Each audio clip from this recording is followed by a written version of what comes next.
He smokes one deep right field, and it is gone. A grand slam for Preston Allen.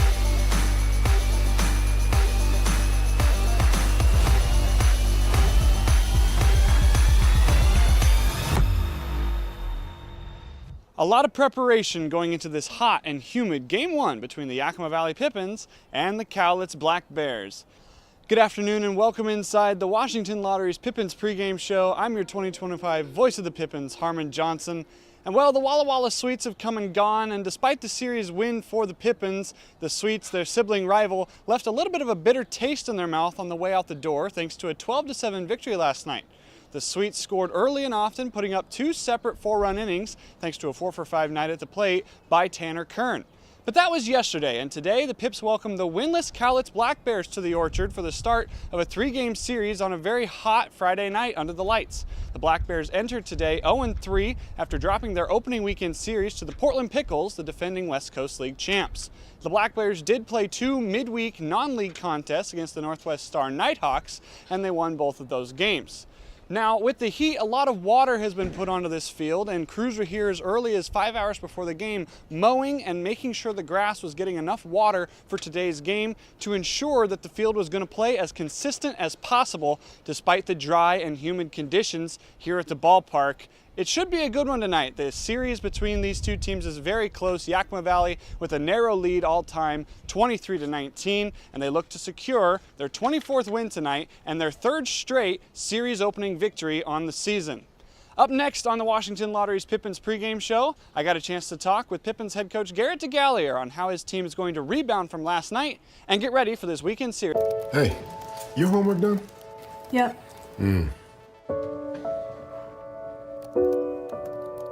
Hey, is your homework done? This kinda is homework.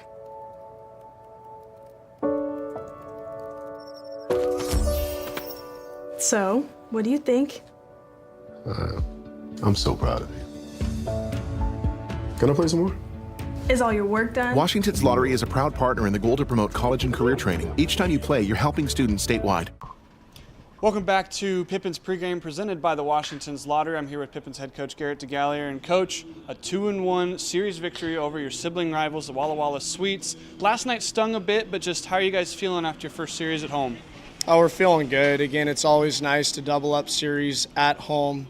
You know, just a chance to further play in front of the crowd, have the guys get comfortable with their atmosphere as this is early in the season, and a chance for us to kind of further implement how we do things day in and day out, you know, from early work, field setup, you know, all the little details that are obviously very, very important, especially at the beginning of any season. So, yeah. Cowlitz is coming into this game 0-3. They have played a couple of non-league games. It's going to be hot. Just what are you looking for out of this weekend? Everybody's 0-0 every single day.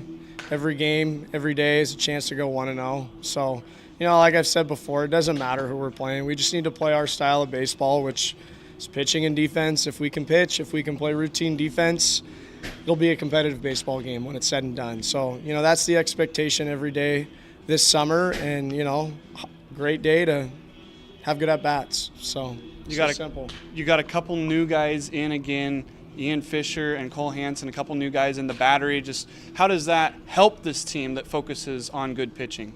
Well, any day we can add a piece of a young man who wants to be here and be a part of this, it helps this club, you know. I'm really excited for Cole to be here, really excited for Ian to be here.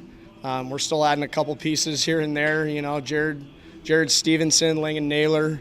So, yeah, no, it's starting to come together, and it will start to slow down as all of these guys get here, which is going to be very refreshing. So, yeah. Coach, good luck tonight, 6:35 first pitch. Thank you. All right, that is head coach Garrett DeGallier on Pippins pregame. Up next, we'll have Banner Bank starting lineups. This is Pippins pregame. At Cascade Natural Gas, we help smart businesses cover their bases, old, new, and in between. No matter the age of your building, they all benefit from energy-efficient choices. Cascade Natural Gas offers a long list of incentives for energy-efficient upgrades. Upgrades that save your business money every day. Become one of the many Cascade business owners benefiting from the quality, comfort, and savings of energy-efficient upgrades. Join Team Energy Efficiency and take advantage of rebates from Cascade Natural Gas. Welcome back to Pippins Pregame presented by the Washington's Lottery. It's now time for the Banner Bank Yakima Valley Pippins starting lineup. Banner Bank goes to bat for the Pippins, and Newsweek recently named them one of America's best regional banks. If you're looking for a local bank that knows the Yakima Valley, go and see them. Here is the starting lineup as announced by head coach Garrett DeGallier. Leading off and playing right field will be number 25, Dylan Anderson. Batting in the 2-hole will be number 10, the third baseman tonight, Charlie Shebler. Batting third will be Jaden St. Cyr, back out in center field wearing number 1. In the cleanup spot is the catcher Max Senesac wearing number 46. Batting fifth will be the second baseman tonight, Gage Reeser, wearing number 8. Batting sixth will be number 36, the left fielder Neil Jansen. Batting seventh is Brett Haggerty, back at first base for the second night in a row, wearing number 29. The designated hitter will bat eighth tonight. That is Preston Allen, wearing number 22. And the man to round out the Pippins lineup will be Kyler Bittner, the shortstop tonight, wearing number 12. Again for the Pippins, Anderson, Shebler, St. Cyr, Senesac, Reeser, Jansen, Haggerty, Allen, and Bittner. And then on the bump is Ian Moad in his first start with the Yakima Valley Pippins. We'll get you his numbers in the top of the first. That's your Banner Bank Yakima Valley Pippins starting lineup. First pitch is next. This is Pippins Pregame.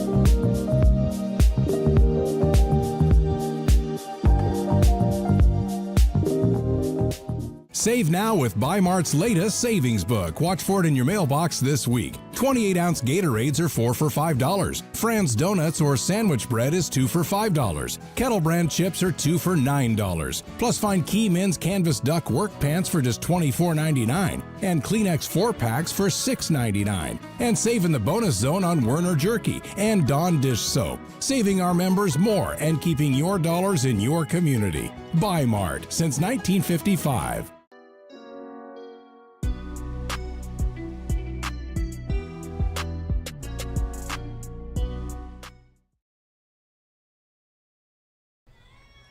It's about time to get it started in here as the Yakima Valley Pippins are ready for their second home series of the season against the Cowlitz Black Bears, who come into this game 0-3, 4.5 games behind the first place Portland Pickles, here on a very warm Friday night in the Orchard. So glad you're here with us on your Friday night. We're hoping that it cools off as the sun continues to go down, but it has been quite the day so far. The Pippins getting a couple new arms into the roster today, including the man you see warming up on the mound right there, Ian Moad, the junior from Palomar College. In his 2 years with Palomar, 16-5 record. Last season played in 17 games. All of them started, a 5.44 ERA. But the number to look for, 79 strikeouts to 44 walks. Another Pippins arm that is going to feature some strikeout stuff, as today is the day that the Pippins debut those Baby Blues here at home. They wore them once on the road up in Wenatchee. As Moad gets set to face the top three in the order for the Cowlitz Black Bears, managed by Dan Spencer, Matt Priest, Tyler Nelson, and Paxton Bigby, the first three to the dish. You see the Black Bears wearing those the black uniforms as we're ready to go. A bunt pops straight up in the air. Shebler unable to handle it, and the game starts with a man on base. That is an one pitch, one error for the Pips. Thought for a second Moad would just call off Shebler, but the third baseman had priority, and one pitch, one man on here. And this first of three between the Yakima Valley Pippins and the Cowlitz Black Bears. Tyler Nelson, the second man in the order. His first pitch he takes, and it's ball one. The rest of the order for Cowlitz. Bigby to follow, and then Finnegan Stewart's the designated hitter. Jose Carmona Jr. is the catcher. There's a check over not in time to first. Josh Hansen will play left field tonight for the Black Bears. Trent Wainfield is the right fielder, Wainfeld. Sam Davidson playing third base tonight, and Nicky Garatino playing the second base position. Counts even at one apiece. The defense behind Moad. It's Neil Jansen in left, Jaden St. Cyr in center.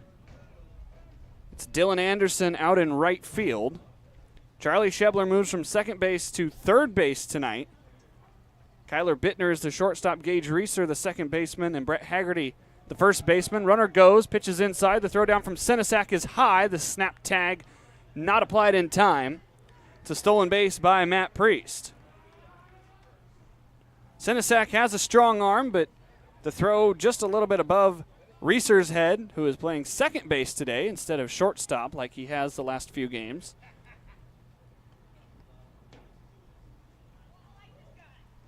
Two-one breaking ball nearly clips Tyler Nelson. The count is 3-1. Nelson from Rogers State.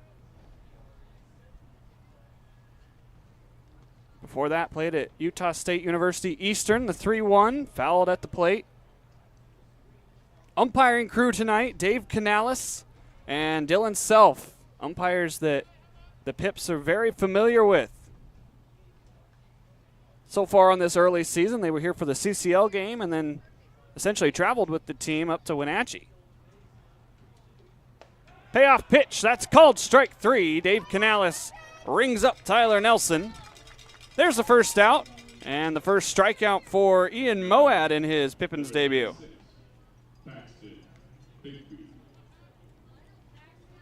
So now Paxton Bigby will be the batter. Bigby 1 for 10 on this young season, standing in the left side of the box. The lone lefty in this order today. The count is 1-0 after a pitch downstairs.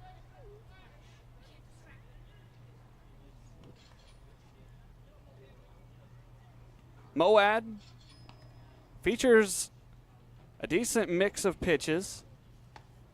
Sends one low for ball two.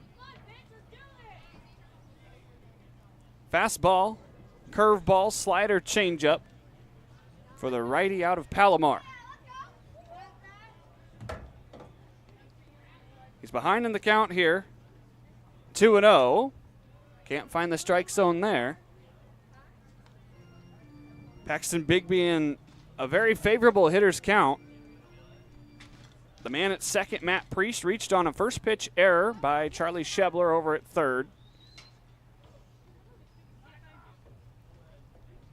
3-0 pitch just outside. Bigby able to draw the walk. All right, so a couple of base runners here early. Finnegan Stewart, the batter now. Native of Anaheim Hills, California. Completed his freshman year this last spring with Utah Tech.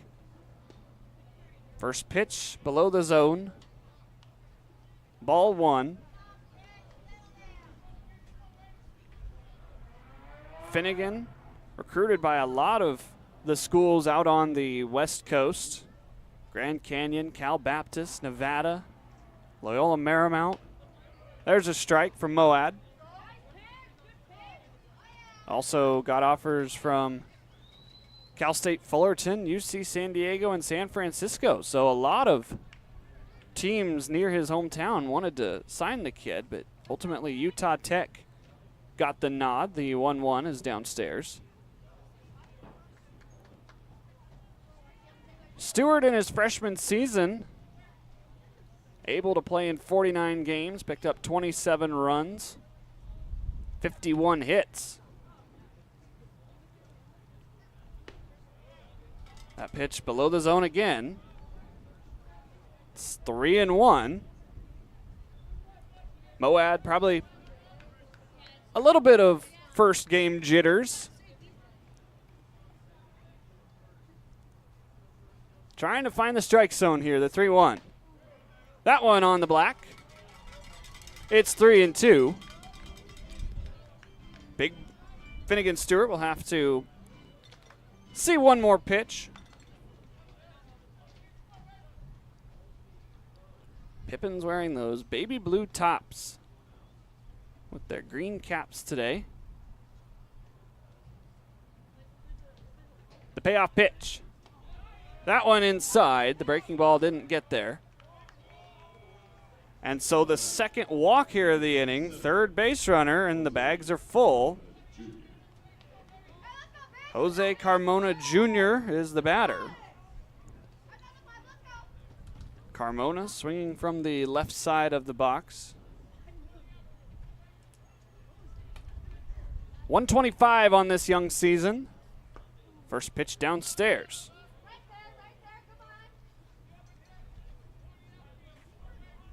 Carmona struck out twice as a very early visit here by pitching coach Anthony Alvarado, trying to calm down his right-hander. Conversation probably just a little bit of, Coach, I've got some nerves. This is my first time playing here at the Orchard. It's a hot day. The infield will meet as well. And parting words from Max Sinisak. With that error by Schebler, the Pippins have now committed 22 errors on the season. Certainly a number that is a little more elevated than you'd want. But they are 3-3. Scored their first double-digit run total on Wednesday night. Pitch high and away. Count now 2-0.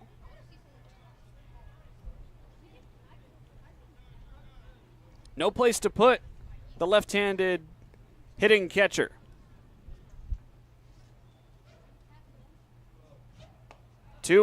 There's one in the zone.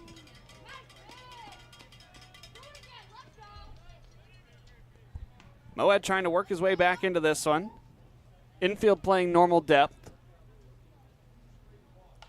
There's one shot foul into the screen over on the third base side. Now Moad's back into the count, 2-2.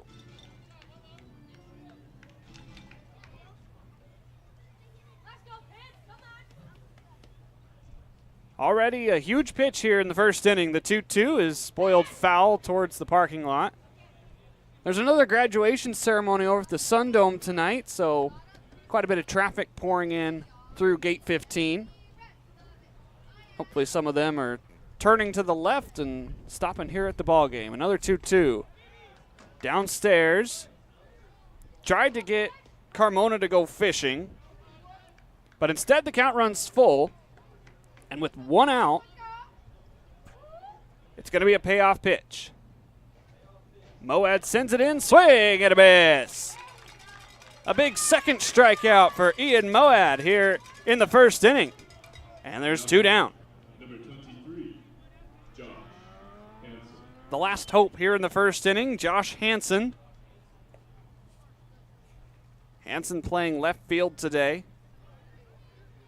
Redshirted 2 years ago at USC.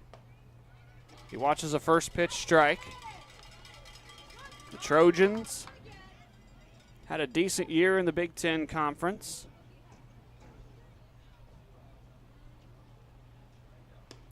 Next one just outside.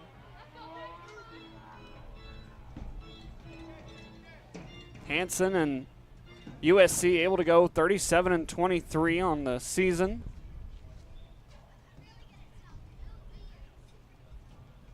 They were eliminated in the Corvallis Regional. There's strike two. took 2 losses to Oregon State, 14-1 and 9-0. So now Hansen here with the Cowlitz Black Bears. A big opportunity, the 1-2. On the ground through the right side, 1 run is home. Holding up at third is Paxton Bigby, and the Black Bears strike first here in the first. Now batting, number 17, Trent Wainfeld. It was going to be hard to get out of the inning with less than 1 out, or less than 2 outs rather, and bases loaded without giving up a run. This one's soft out towards shallow right. Gage Reeser ranges back in the second base position and makes the catch on the first pitch. So Trent Wainfeld pops out to end the first, but not before the Black Bears can score a run. It's 1-0 Cowlitz over Yakima Valley. This is Pippins Baseball. I love coming in here. Everybody is always super welcoming. They always greet me by name. You can tell that everyone here actually likes working here. My favorite thing about Walla Walla Orthodontics is how nice the staff are. They're funny, fun, and they're helpful.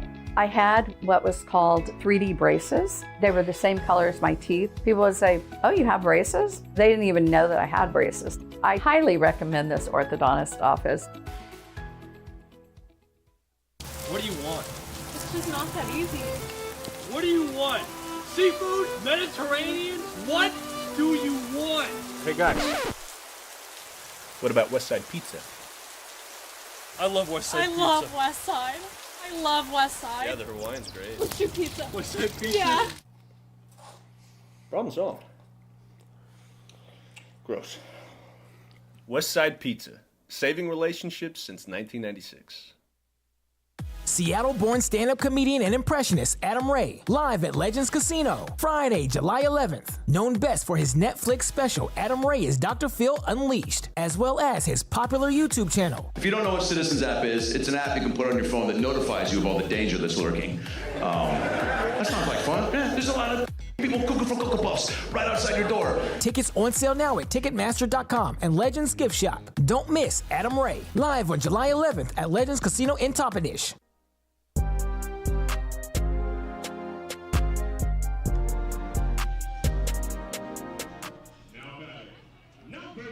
There are the numbers for Matthew Sherwood, the junior from Pacific Lutheran University with the Lutz 2-5 record, 13 games played.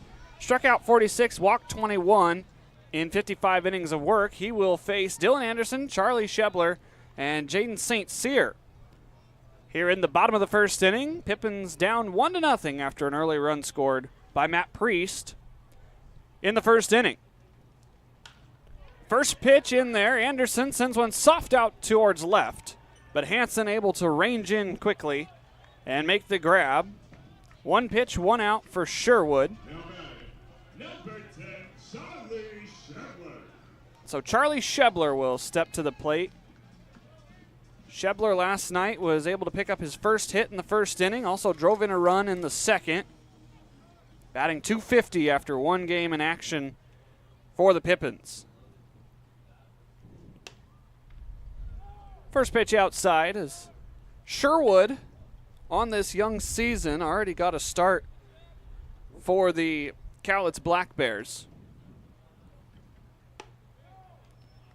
During his first outing, 4 innings, 5 hits given up, 5 runs.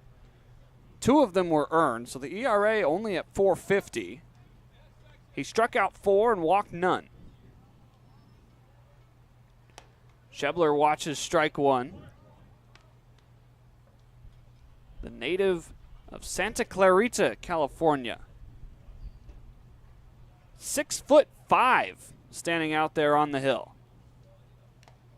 Foul tip into the mitt, 2-2. Shebler in an even count.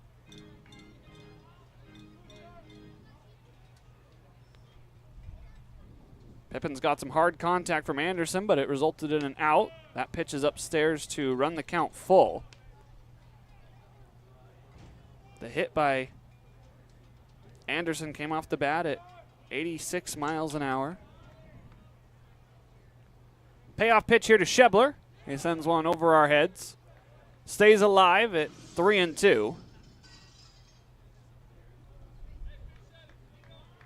Sherwood wore number 4 with the Lutes this last spring, but wearing number 40 here is Sam Davidson, who was in the lineup for the Black Bears, claimed number 4. Charlie Shebler draws a walk. So the Pippins have a 1-out base runner. And now Jaden St. Cyr will be back in the batter's box after not playing yesterday. They were giving Neil Jansen his first shot in center field. But a minor hand injury to Finley Spicer means that the Pippins are down an outfielder. And so St. Cyr will be asked to bat in the 3 spot here today. On the season, batting 105. He's picked up 2 hits in 19 tries through his 5 games played. That one off the end of the bat foul. St. Cyr, a Gold Glove winner with Chaffey College in the center field position. Let's see if he can get his bat going here in Game 7 of this young season. No balls, 2 strikes. That one tried to be pulled back into the zone by Carmona, but Dave Canales rules it outside the zone.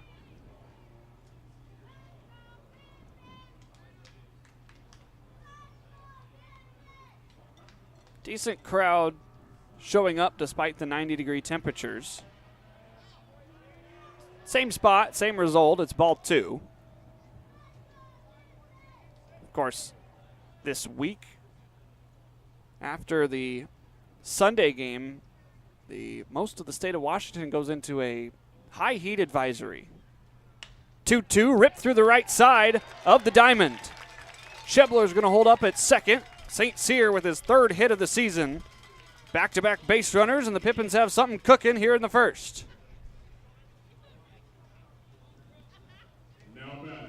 Off the bat at 86.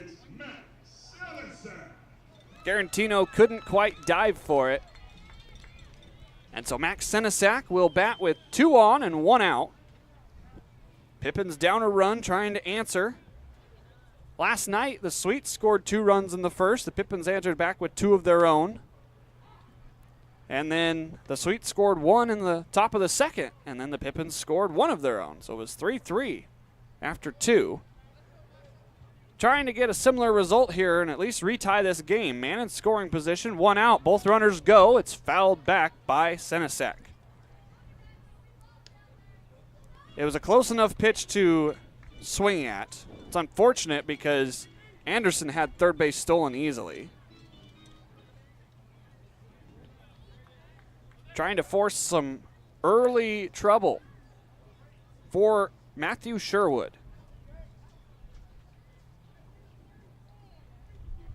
Wind blowing in, you're not going to get any help with the ball to the outfield. Senesac, dribbler in front of the plate, fielded by Sherwood. He has 1 play. It's over to first. Makes it cleanly for out number 2, but now 2 men in scoring position for Gage Reeser. Now batting, number 8, Gage Reeser. Reeser batting .318 through 6 games. Good enough for 4th on the team in batting average, 3rd among qualified hitters to this point. James Lawrence has 1 hit and 1 at bat, so he's batting 1,000.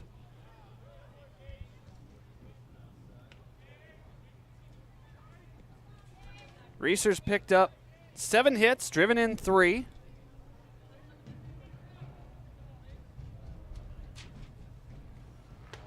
That one right in there, 1-1 now.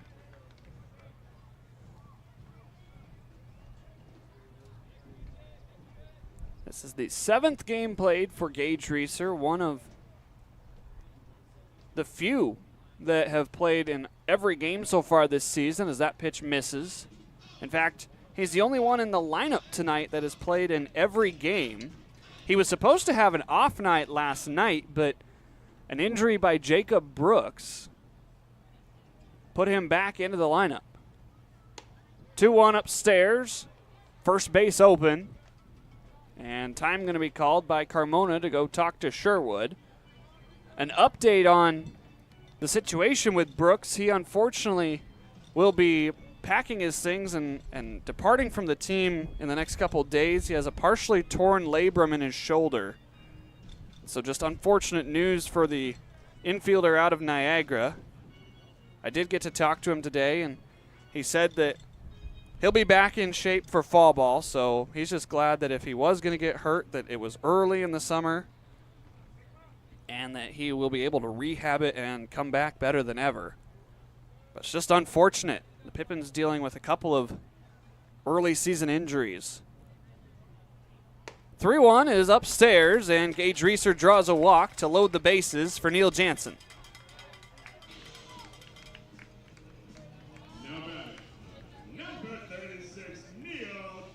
In his Pippins debut last night, Jansen was 0 for 5. Did not strike out, but was unable to pick up a hit.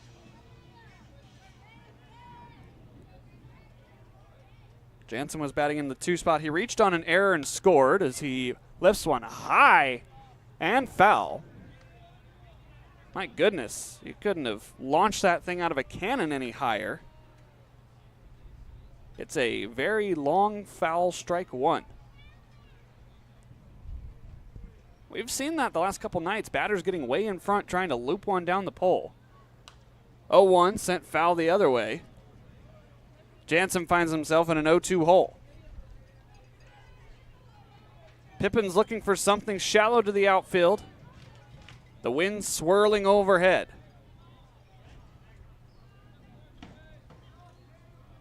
Oh, 0-2 pitch from Sherwood.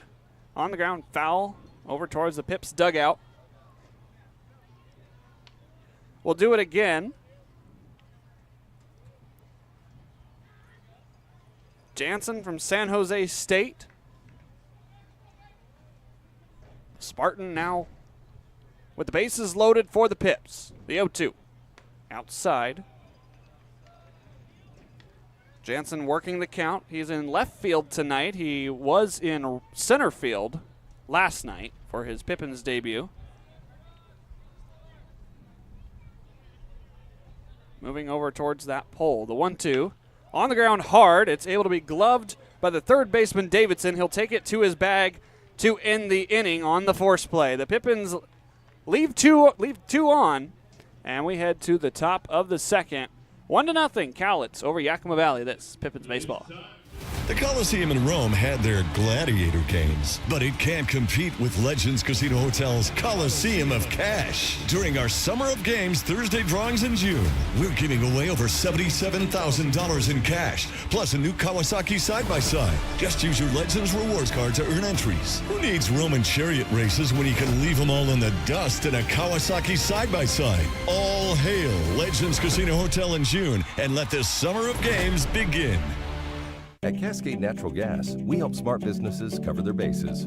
Old, new, and in between. No matter the age of your building, they all benefit from energy-efficient choices. Cascade Natural Gas offers a long list of incentives for energy-efficient upgrades. Upgrades that save your business money every day. Become one of the many Cascade business owners benefiting from the quality, comfort, and savings of energy-efficient upgrades. Join Team Energy Efficiency and take advantage of rebates from Cascade Natural Gas.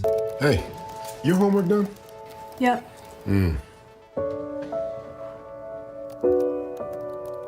Hey, is your homework done? This kinda is homework.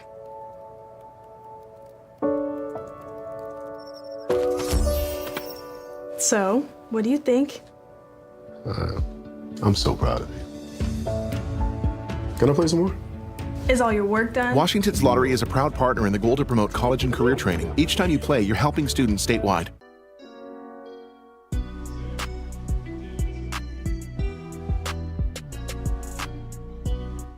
Pippins down early here in the top of the second, 1-0 here on a Friday night. Sam Davidson strolls to the plate, 8-9-1 due up for Cowlitz. First pitch rides inside and hits the Spokane native. Back-to-back innings with a leadoff base runner for the Black Bears. Now batting, number 7, Nicky Garitano. Nicky Garitano, the 9-man to bat here for the Black Bears. Batting .222 here through 3 games played in the league season. A trio of strikeouts as he squares to bunt. He gets it down in front of the plate. Senesac has it bounce away from him. Cannot field the ball cleanly. And so there will be 2 on and nobody out as some trouble already brewing for the Pippins here in the second. Now batting, number 26, Matt. Senesac just unable to come up with that one. Infield single for Nicky Garitano. So Matt Priest will bat for the second time in as many innings. He squares to bunt. This one comes inside and hits his hand.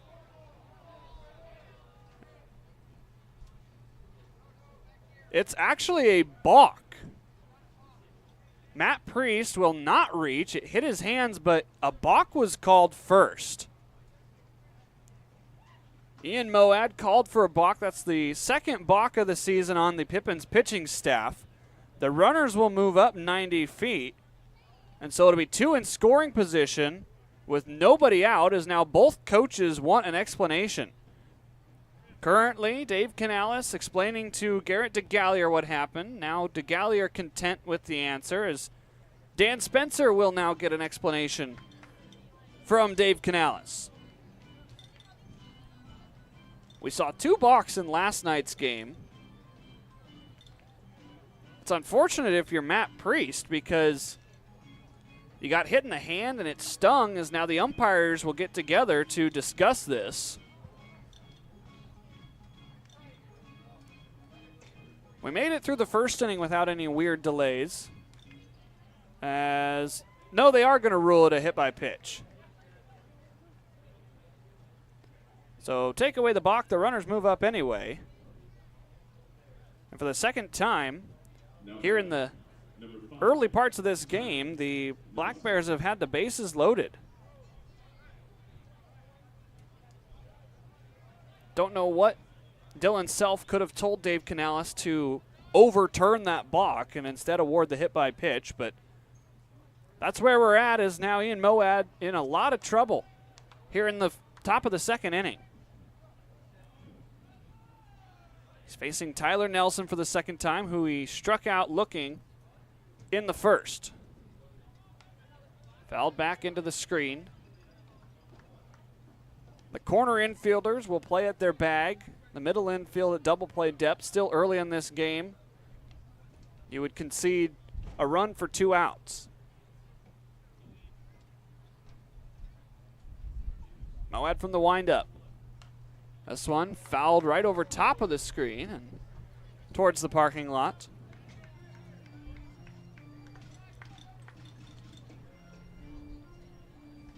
Moad this last spring, 8-3 in those 17 games he played. Did give up 104 hits. As that pitch just misses to even the count at 2-2. He's facing Tyler Nelson, who in his time with Utah State over 2 years had a .310 batting average in 93 games. It was a 2-time SWAC Player of the Week, as this one is bounded foul. Certainly a good bat in the box. You wouldn't know it from the numbers right now. 182, 2 hits on the young season, 3 games played in the West Coast League for Tyler Nelson. Trying to come up big here in his 4th contest. Bases loaded, the 2-2 pitch. Called strike 3. Back-to-back innings that Tyler Nelson has gone down looking. And that's a big first out here in the second.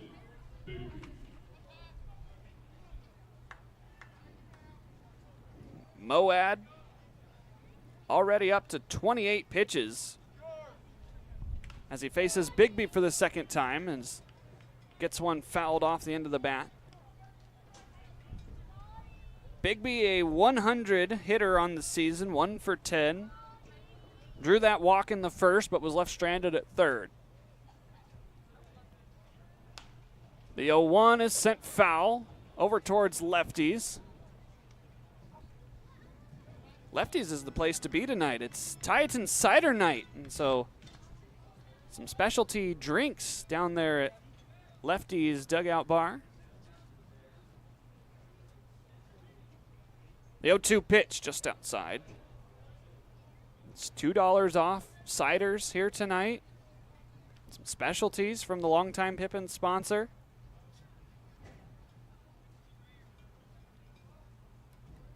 Moad ready with the 1-2.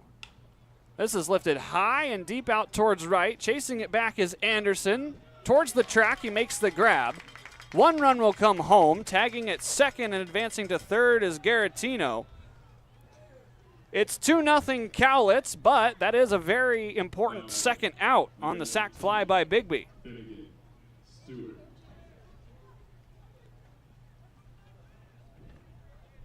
Again, early in this game, you'll trade the run for the out, and now an out anywhere gets you out of the inning.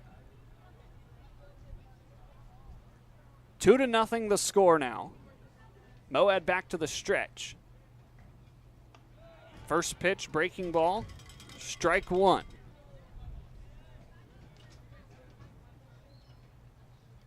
Finnegan Stewart walked in his first plate appearance. This one inside.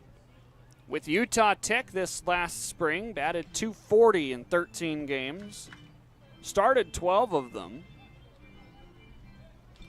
Picked up 10 hits, 12 hits, even better. One of those hits a home run. The 1-1 lined over the head of Gage Reeser. A third run is going to come home to score.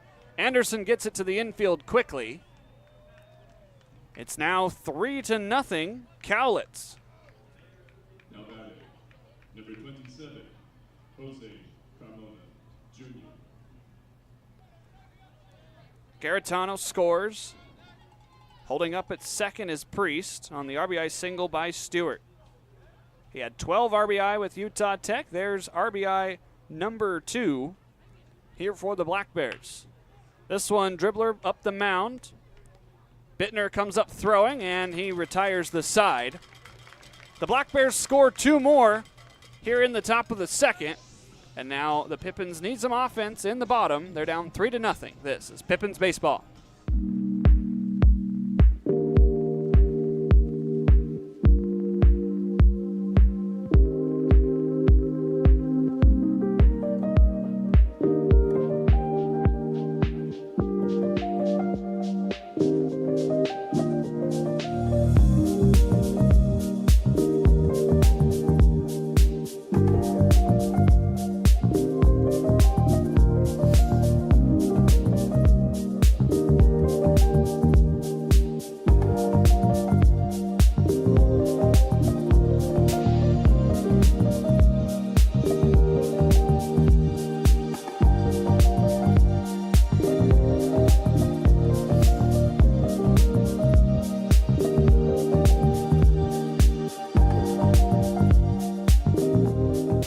Save now with Bi-Mart's latest savings book. Watch for it in your mailbox this week. 28-ounce Gatorades are 4 for $5. Fran's Donuts or sandwich bread is 2 for $5. Kettle Brand chips are 2 for $9. Plus find Key Men's Canvas Duck work pants for just $24.99 and Kleenex 4-packs for $6.99. And save in the bonus zone on Werner Jerky and Dawn Dish Soap. Saving our members more and keeping your dollars in your community. Bi-Mart since 1955.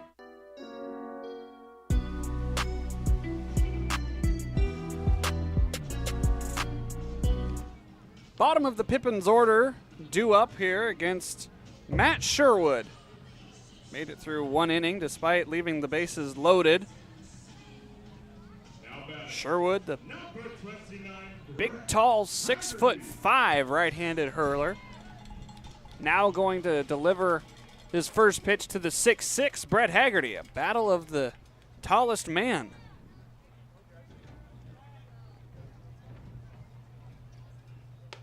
First pitch, top of the zone, but called a ball.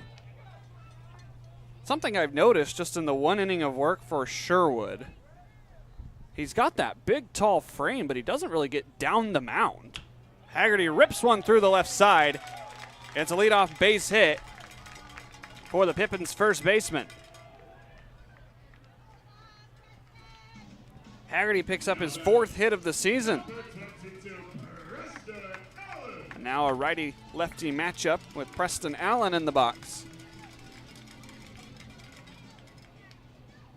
Haggerty was 2 for 3 last night. He got on base all 5 times. First pitch to Allen, high and tight. When you're watching Sherwood out there on the bump, and he's got those long legs, but just the landing spot there in front of the mound, it's not quite as down as I would think it would be with a 6'5" frame.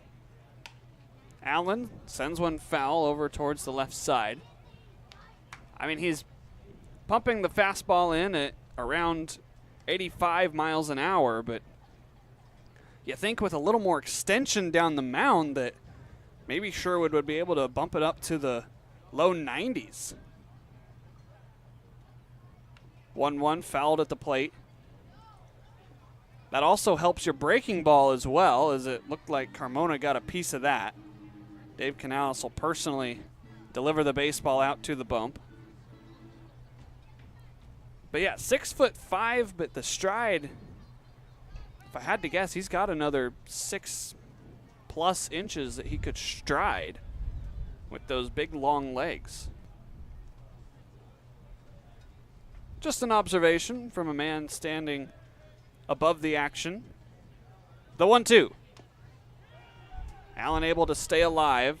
Had to check his swing to do it, but will live to see another pitch. Preston batting .077 on the season. He's picked up 1 hit. It came back on the 2nd night of the year against Wenatchee. He has scored 2 runs. 1-2 outside. Longer at bat here between Sherwood and Allen.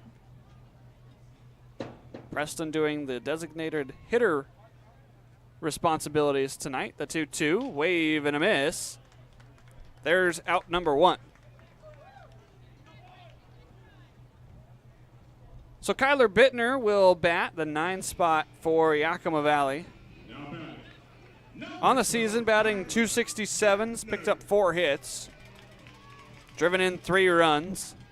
During batting practice today, was able to take quite a few the opposite way and pretty hard.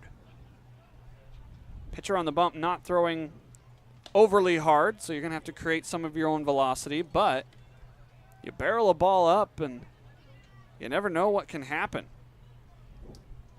Especially on a day like today, the wind is swirling. I mentioned it was blowing in. That's the predominant wind, but there is a trailing wind that's blowing out as well. First pitch, second pitch strike. You see the flags, they're just kind of flopping around out there. So the dominant wind is blowing in, but there's a little bit of swirling going on above Yakima County Stadium. Haggerty takes off. Bittner sends one out to shallow center. A diving catch by the second baseman, Garrettino. No, he didn't catch it. The force out's going to be over there at second. That's a tough read for Haggerty. He can't see the ball once the fielder lands on it. And so instead, Kyler Bittner will reach on the fielder's choice. Haggerty will be forced out at second. Man, that's a tough read for Brett to make out there. He was standing halfway between first and second in case the ball dropped, but I would have done the same thing he did and turned and gone back to first after it was Tyler Nelson who laid out. That was the shortstop.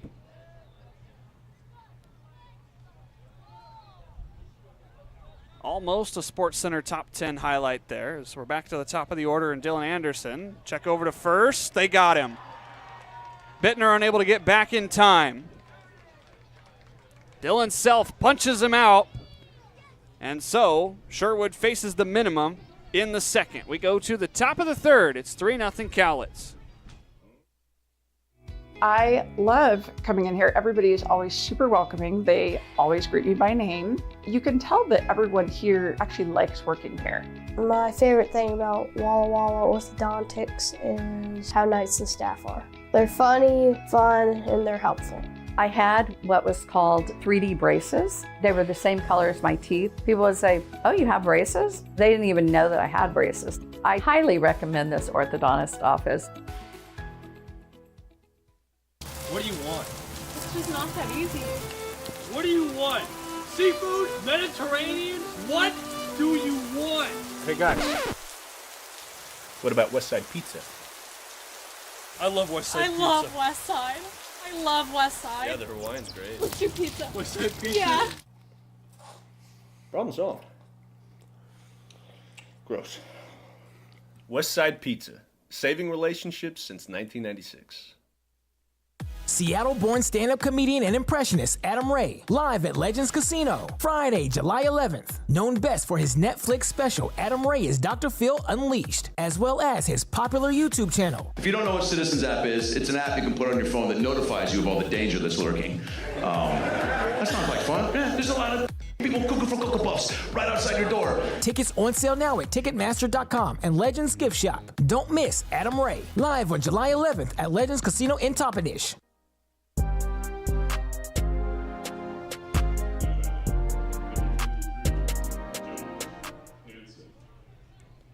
Pippins enjoying the shade of the third base dugout here on a 90-degree day in Yakima.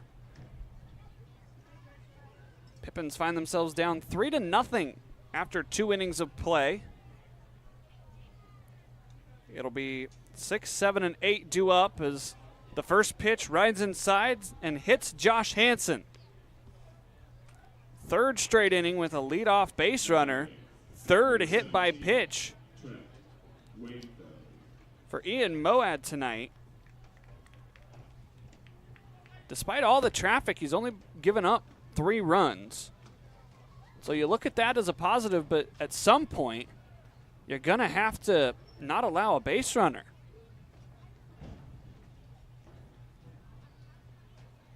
Now it's Trent Wainfeld.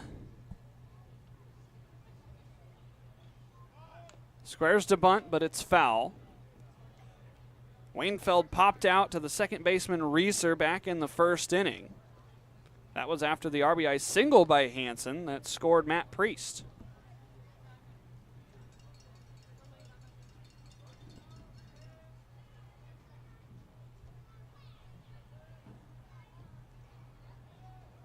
That time squaring to bunt. Moad gonna scoop it up in front of the dish and fires on to first in time. Out number 1. Now batting, number 4. Man at second, 1 down. The 8th man, Sam Davidson, will be up to bat. Davidson, the 6-foot, 194 Spokane native, played for Lower Columbia College for his freshman season last spring. Strike 1 right in there. With the Red Devils, was able to bat .281. Started all 51 games he played in. Picked up 45 hits, including a home run, and 41 RBI. 0-1 inside, it clips Davidson, so that's the 4th man that Moad's hit. Now batting, number 7. It's nothing intentional. They're trying to pitch inside, but Moad's just been unable to keep it away from those right-handed batters. There has been a trend recently where guys have started crowding the plate as well. That also increases hit by pitch numbers, but that's not really what you want to see. Now here as we approach the last man, Nicky Garitano, to bat for the 2nd time. Top of the order waits on deck. The 0-1 right in there. So Moad ahead 0-2. You'd love to see him challenge Garitano here.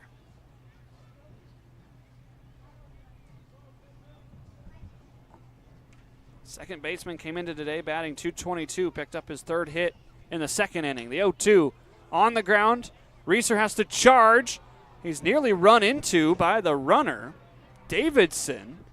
No call is made by Dylan Self, and so everybody is safe. That was dangerously close to a collision between Reeser and Davidson. But here again for the third time in as many innings, the bases are loaded for the Black Bears. There's one out in the inning. They rule it an error by Reeser. There wasn't much he could do as he was trying to dance out of the way of Sam Davidson.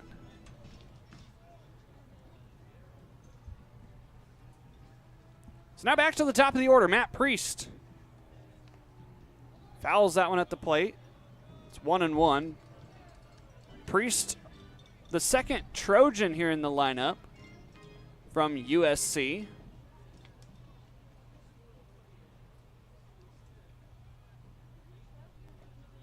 Did not see any action this last spring. 2-1.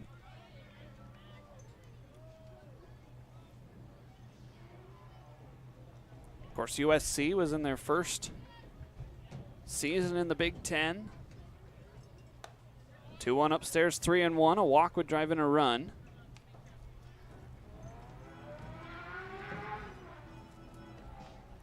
That must have been an interesting schedule for Priest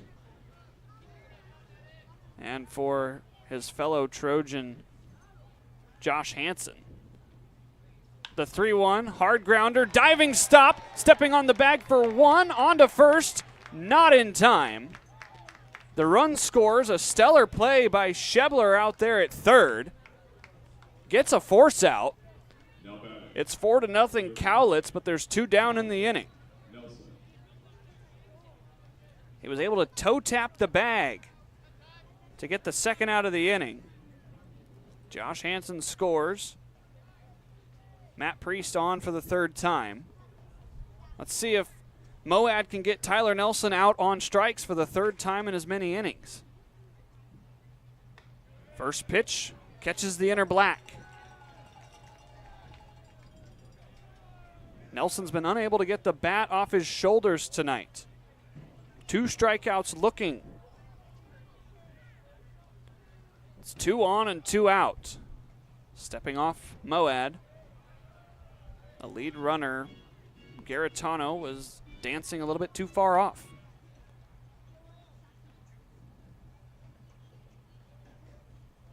Decent lead for both runners. The 0-1. Downstairs, 1-1. Tyler Nelson's been the first out of each inning he's played in, both via the looking strikeout.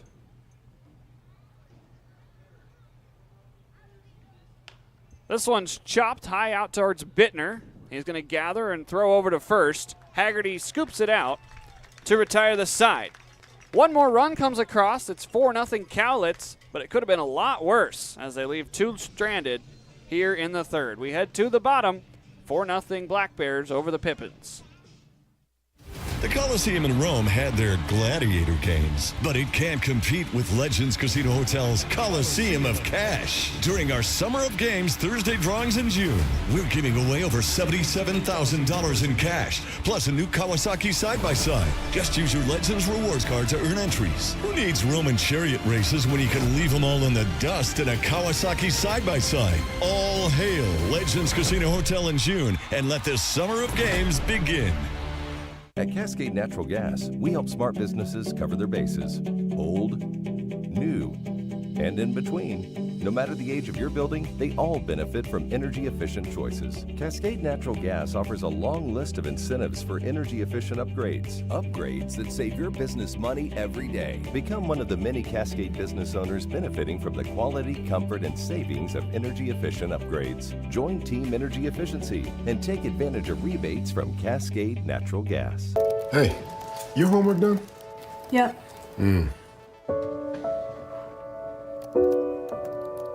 Hey, is your homework done? This kinda is homework.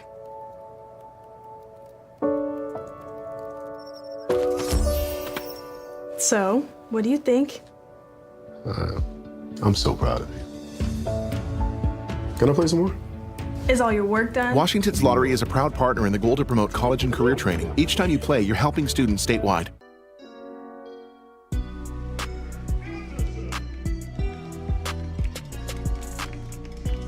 Is there any better way to spend your Friday night here in the start of the summer than at the ball game here at Yakima County Stadium, the Orchard, here on Titan Cider Night? Pretty good crowd has showed up. As the first pitch into the top of the order, Dylan Anderson has called a ball. It's 4-0 Cowlitz over Yakima Valley. The Pippins have had base runners in both innings, but have been unable to do much with them. They left the bases loaded in the first, and then a leadoff single by Brett Haggerty. He was forced out on a force play on a diving attempt by the shortstop Nelson. 2-0 is ripped out into center field. It's going to fall in front of Priest. Although he was playing in, that ball was just hit soft enough to drop in for a hit. 85 miles an hour off the bat. Now Charlie Shebler, for his second time tonight, drew a walk and was left stranded at third.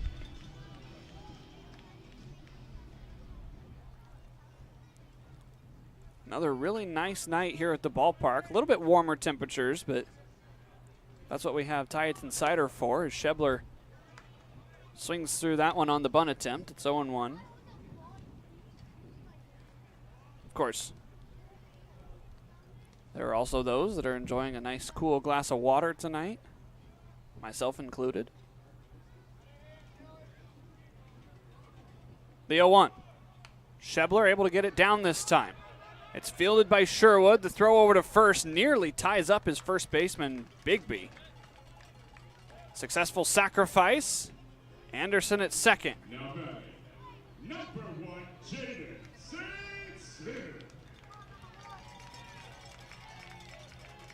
So now Jaden St. Cyr, man in scoring position, had a single back in the first. Trying to pick up back-to-back hits for the first time this season.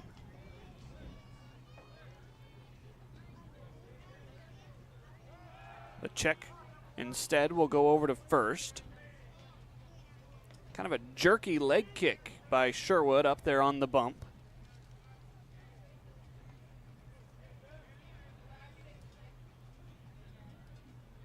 Trying to use all 6'5" of that frame to hurl the ball in there as it's scorched out towards center. This time Priest is able to catch it as it hung up for him playing in closer to the infield.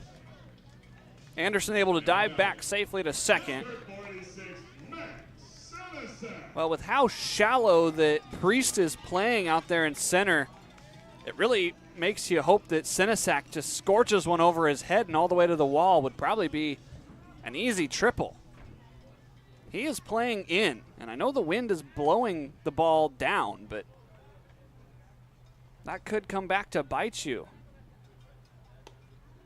First pitch misses to Max Sinisak.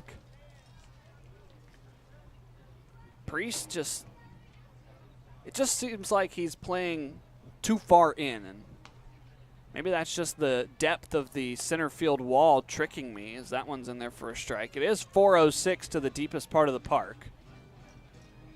That is in the right side. The 1-1 fouled back to the backstop. Sinisak batting .250 coming into today. Leads the team in RBI with 4. Hit the first home run for the Pips 2 nights ago. Off the bat at 100 mile an hour, down the left field line, 345 feet. The 1-2, unable to be brought back by Carmona. It's 2-2. Aiden Anderson, new arm for the Pips, is getting loose down in the Yakima Valley bullpen. Sinisak trying to extend the inning, the 2-2. This one's popped up on top of our roof here. It'll trickle out towards the concourse. Anderson got in the last couple of days. Ian Fisher arrived today for the Pippins, the UCLA commit. He's scheduled to throw a bullpen here later in this game. Check over to second. Not in time. New catcher, Cole Hansen, native of Norco, California, just got in the last 24 hours. The 2-2 staying alive, Max Senesac. So this team is slowly coming together. And the guys that have been here have been trying to put the new guys coming in a good position to continue to win ball games. The Pippins 3-3 on the season. Here in their 7th game, the 2-2, Senesac, sky high. This one is just shy of our window. Lands on the visitors' press box roof. Had that been just a little bit to the right and a little bit shallower, I might have been able to make a grab reaching outside of my window.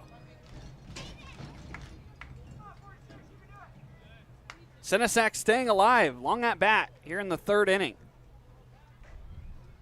8th pitch. 2-2 is struck high and deep out to left, but the wind is going to knock it down in front of Hansen in left. The Pippins strand one more. Anderson unable to come across the plate from second base, and we're through 3 here in the Orchard. It's 4-0 Cowlitz. This is Pippins baseball.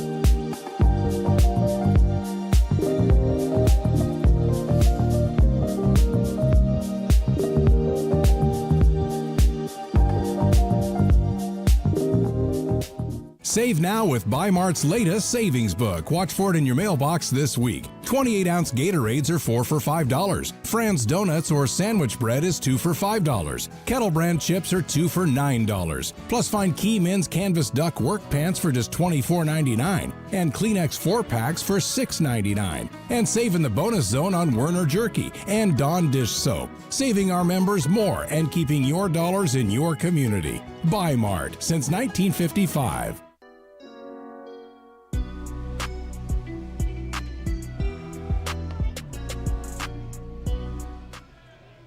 Middle innings are upon us here at the Orchard. It's 4-0 Cowlitz, as it'll be 3, 4, and 5 due up for the Black Bears.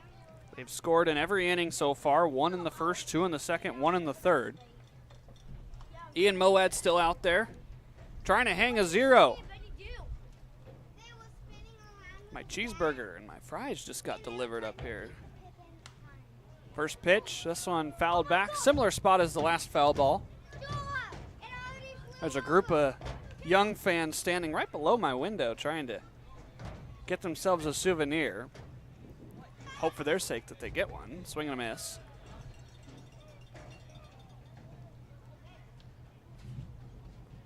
Paxton Bigby walked and hit a sacrifice fly to right field in the 2nd inning.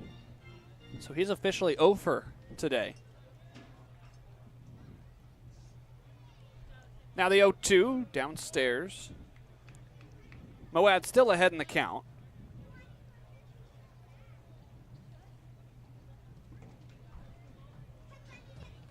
Righty-lefty matchup. 1-2 called, strike 3.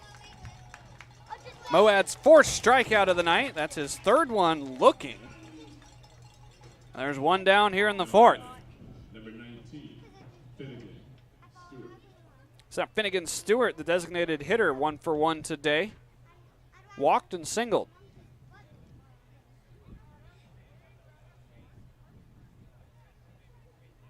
First pitch he sees is fouled back.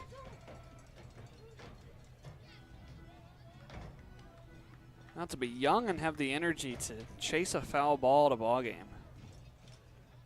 I swear these kids get 10,000 steps in 3 innings, and I probably don't get 10,000 steps in a day. That one's upstairs, 1-1. It's a good night. Friday night. The kids that are still in school, you don't have school tomorrow. 1-1, just misses. Moad has had to work hard here in his 4th inning of work.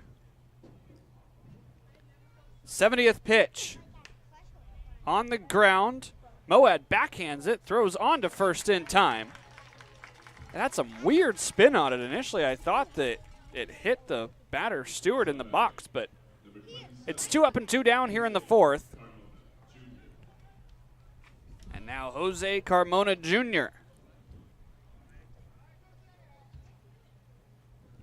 He's been out in both of his at-bats so far, a strikeout and a ground out. Strike 1.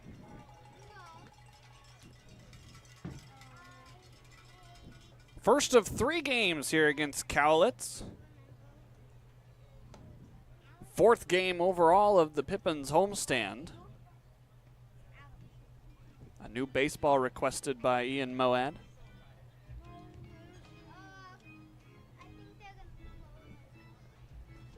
Pippins so far at home, 2-1 after winning the first 2 games against their sibling rival, the Walla Walla Sweets.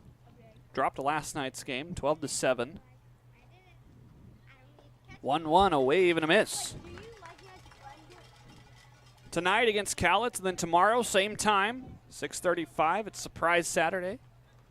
And then their series wraps up on Sunday with a 5 o'clock game. 1-2, just a little bit too far inside. The count will move to 2-2. There you see the upcoming schedule against Cowlitz. And then the Pippins hit the road at Ridgefield as this one's on the ground over to first. Haggerty plays the hop. It's a 1-2-3 frame for Ian Moad. And the Pippins are able to hang a 0 in the top of the 4th. We go to the bottom. It'll be 5, 6, and 7 due up for Yakima Valley. This is Pippins Baseball.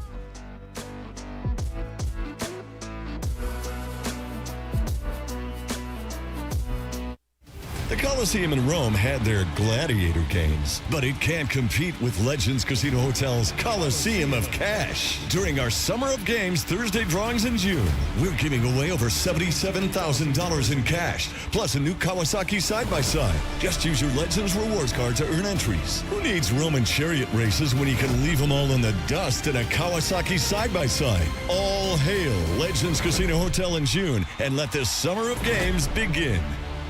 At Cascade Natural Gas, we help smart businesses cover their bases. Old, new, and in between. No matter the age of your building, they all benefit from energy-efficient choices. Cascade Natural Gas offers a long list of incentives for energy-efficient upgrades. Upgrades that save your business money every day. Become one of the many Cascade business owners benefiting from the quality, comfort, and savings of energy-efficient upgrades. Join Team Energy Efficiency and take advantage of rebates from Cascade Natural Gas. Hey, your homework done? Yep.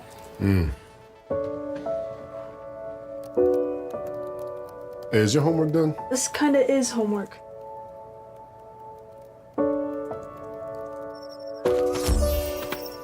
So, what do you think? I'm so proud of you. Can I play some more? Is all your work done? Washington's Lottery is a proud partner in the goal to promote college and career training. Each time you play, you're helping students statewide.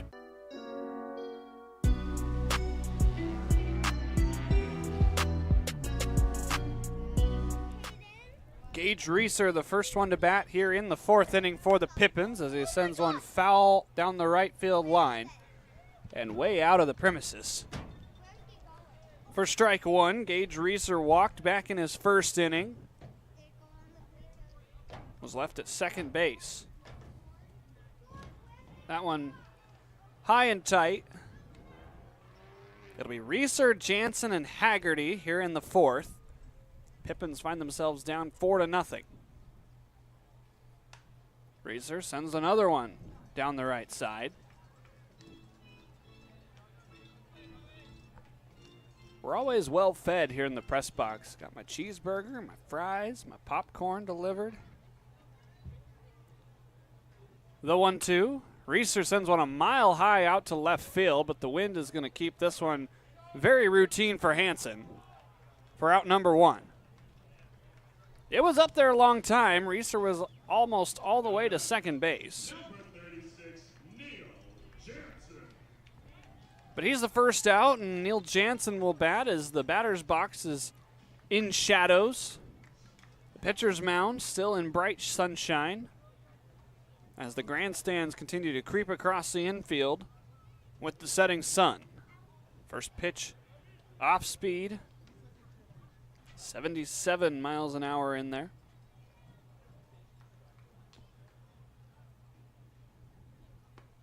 Wave and a miss by Jansen.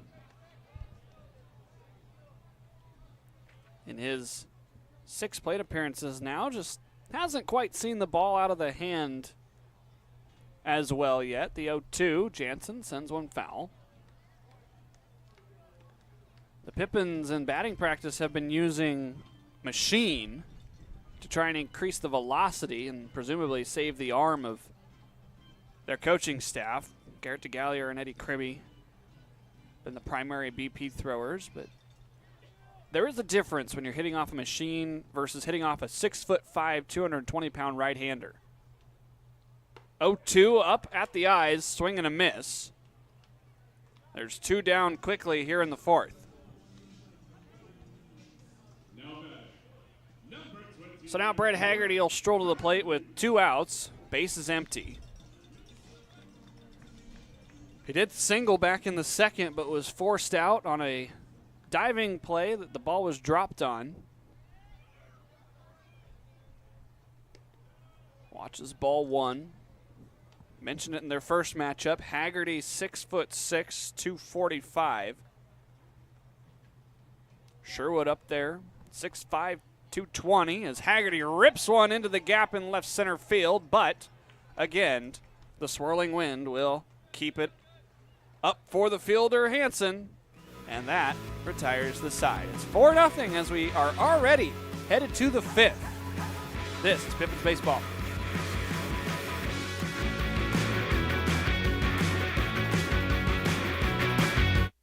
The Coliseum in Rome had their gladiator games, but it can't compete with Legends Casino Hotel's Coliseum of Cash. During our Summer of Games Thursday drawings in June, we're giving away over $77,000 in cash, plus a new Kawasaki side-by-side. Just use your Legends rewards card to earn entries. Who needs Roman chariot races when you can leave them all in the dust in a Kawasaki side-by-side? All hail Legends Casino Hotel in June, and let this Summer of Games begin. At Cascade Natural Gas, we help smart businesses cover their bases. Old, new, and in between. No matter the age of your building, they all benefit from energy-efficient choices. Cascade Natural Gas offers a long list of incentives for energy-efficient upgrades. Upgrades that save your business money every day. Become one of the many Cascade business owners benefiting from the quality, comfort, and savings of energy-efficient upgrades. Join Team Energy Efficiency and take advantage of rebates from Cascade Natural Gas. Hey, your homework done? Yep.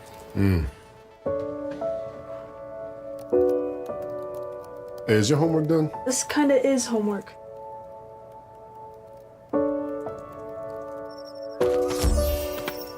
So, what do you think? I'm so proud of you. Can I play some more? Is all your work done? Washington's Lottery is a proud partner in the goal to promote college and career training. Each time you play, you're helping students statewide.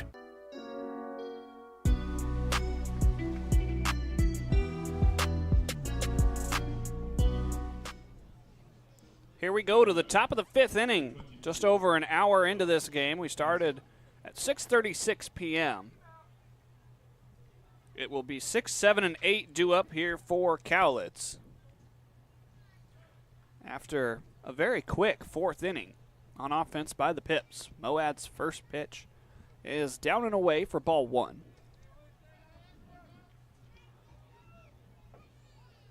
Pippins have been unable to score despite some base runners, as this one is ripped foul right into the Pippins bullpen.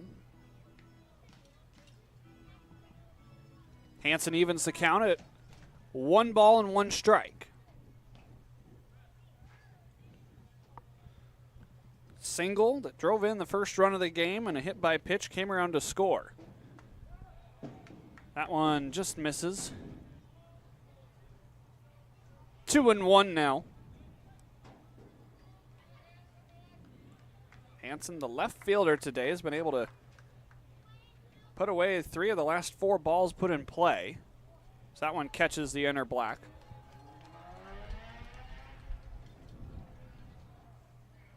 Here on a swirling, windy day that is starting to cool off finally.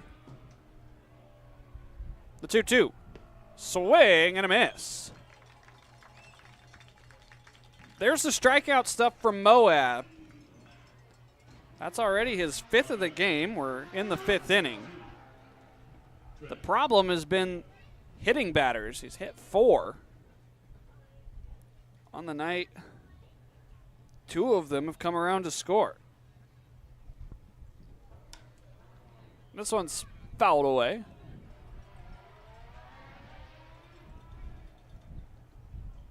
Moab trying to get through 5. 46 strikes, 34 balls thrown on the night. There's his 5th hit batter of the game. Trent Wainfeld, not too pleased to be the 5th man plunked. So after 1, 2, 3, 4th, there's a man on here with 1 out in the 5th.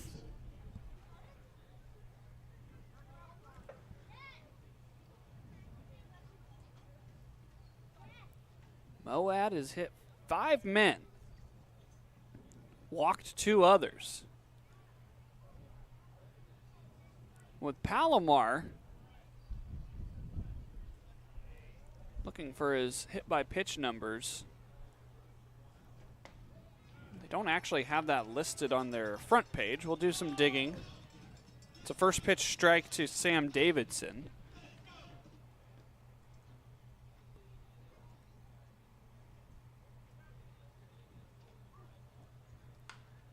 The 0-1 on the ground. Bittner flips to Reeser for 1. The jump throw onto second, onto first.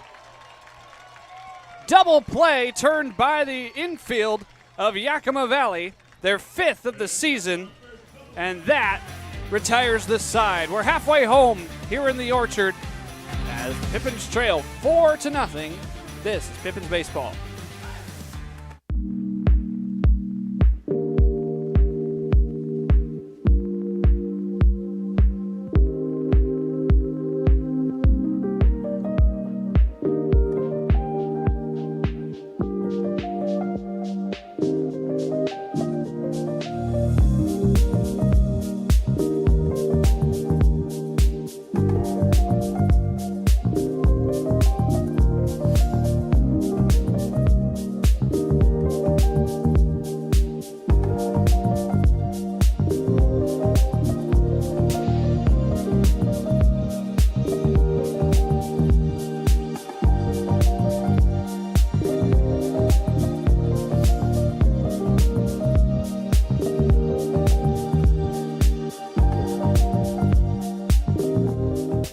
Save now with Bi-Mart's latest savings book. Watch for it in your mailbox this week. 28-ounce Gatorades are 4 for $5. Fran's Donuts or sandwich bread is 2 for $5. Kettle Brand chips are 2 for $9. Plus find Key Men's Canvas Duck work pants for just $24.99 and Kleenex 4-packs for $6.99. And save in the bonus zone on Werner Jerky and Dawn Dish Soap. Saving our members more and keeping your dollars in your community. Bi-Mart since 1955.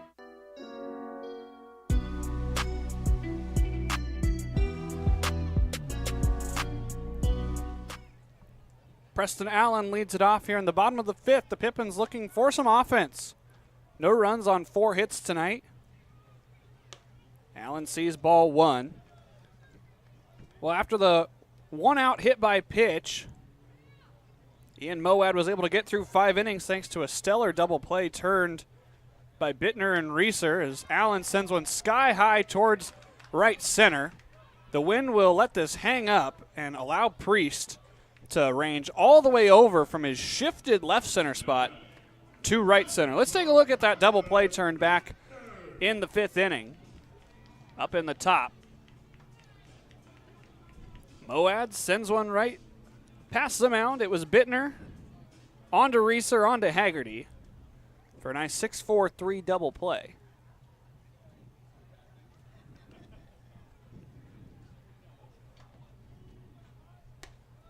First pitch to Kyler Bittner, who turned that double play, is high.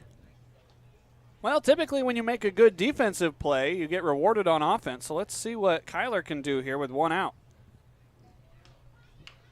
Slow dribbler, back up the middle. Nelson ranges in, he fires over. Got him. The second time that Bittner's been out on a close play at first. That is out number 2.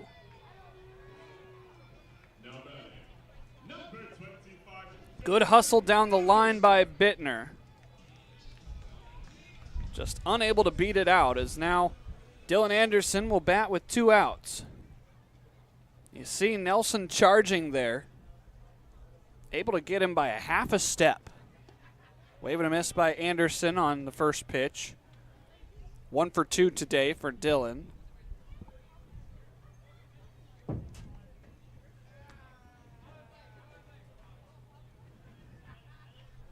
Stepping off is Sherwood, trying to get through 5 himself. Wave and a miss. Sherwood was only able to go 4 in his last appearance. But now, a strike away from qualifying for what would be a win. The 0-2. Anderson stays alive.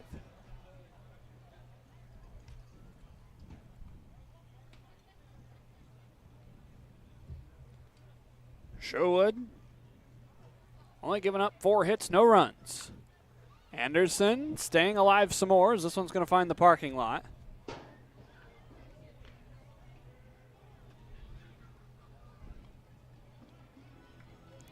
It was against the Portland Pickles the last time that Anderson pitched. Excuse me, that Sherwood pitched. The 0-2, another foul ball. Good fight here by Dylan Anderson. Back on May 31st, Sherwood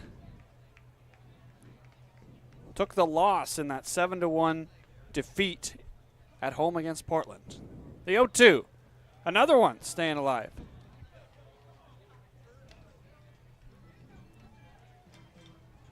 Anderson forcing a deep count. The next pitch thrown by Sherwood will be the 7th of the at-bat.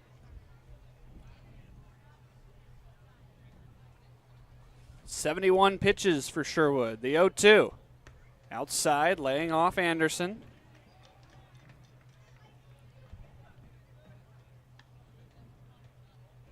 Fighting against the Loot of Pacific Lutheran University. The 1-2. Rips it. Foul. No, fair ball. Fair ball down the first base line. Dylan Self made the call, getting out of the way. This one's all the way to the corner. Anderson is in there as the ball trickles. Looks like under a fence. We'll see what the official call is here, if Anderson's going to be allowed to stay at third or if he's going to have to go back to second. Immediately throwing his hands up was Wainfield. I thought maybe for a second that Dylan Self was going to call that ball foul because he was jumping out of the way, but Anderson just able to keep it fair, and he's in there with a triple.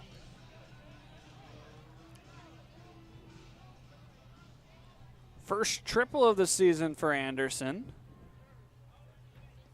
Man stands 90 feet away, as now Charlie Shebler will try and drive home the Pips' first run. Good, solid contact by Anderson, as it just barely stays fair down the line. 1-0 up and in, but swinging through it is Shebler. Really need to cash in this run after what feels like a gift. Pippins are out hitting the Black Bears 5-3. but are losing 4-0. Count is now 2-1. Sherwood not been in too much trouble. He had the bases loaded in the first, but left them stranded, and the only other base runner to this point that has been left on at the end of an inning was Dylan Anderson back in the third. The 2-1 here in the fifth is called a strike. So again, the Pippins down to their final strike here in the inning. Really need to get this run home to start the train for the second half of this game. The 2-2. Right back where it came from and into center field. Charlie Shebler picks up his second RBI of the season. Dylan Anderson scores, and it's 4-1. The Pippins are on the board.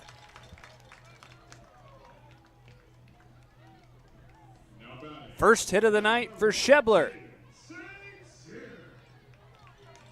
And now that goose egg is off the board, and that's going to force an exit from Sherwood. Dan Spencer has seen enough out of his big, tall right-hander, and we'll have a pitching change. We'll get you the new numbers on the new pitcher when we come back. It's 4-1, Cowlitz over Yakima Valley. Pippins not done here in the fifth.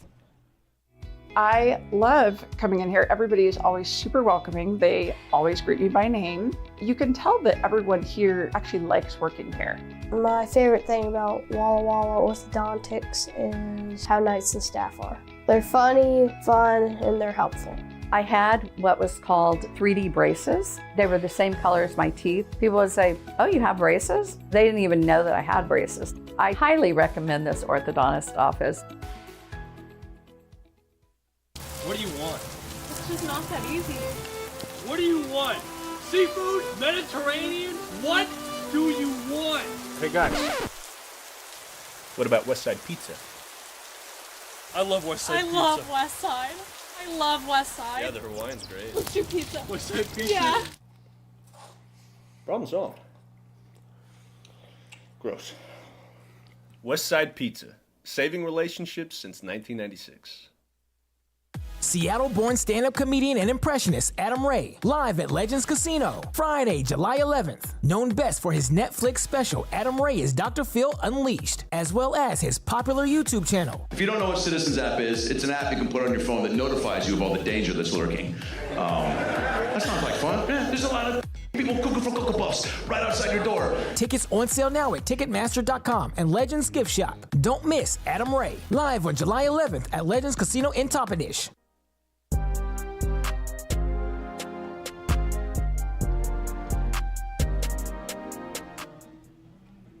The new hurler for the Cowlitz Black Bears is Trig Behrens, 6'1" righty out of Casper, Wyoming. Played his freshman season with the Clark College Penguins. Has not seen any action so far. Oh, no, he has. 2 games, 2 innings, 2 walks, 2 strikeouts. No runs across, no hits allowed either. A 0 ERA for Behrens in 2 innings of work this season. He enters with a runner at first. That's Charlie Shebler after the RBI single that scored Dylan Anderson after his 2-out triple.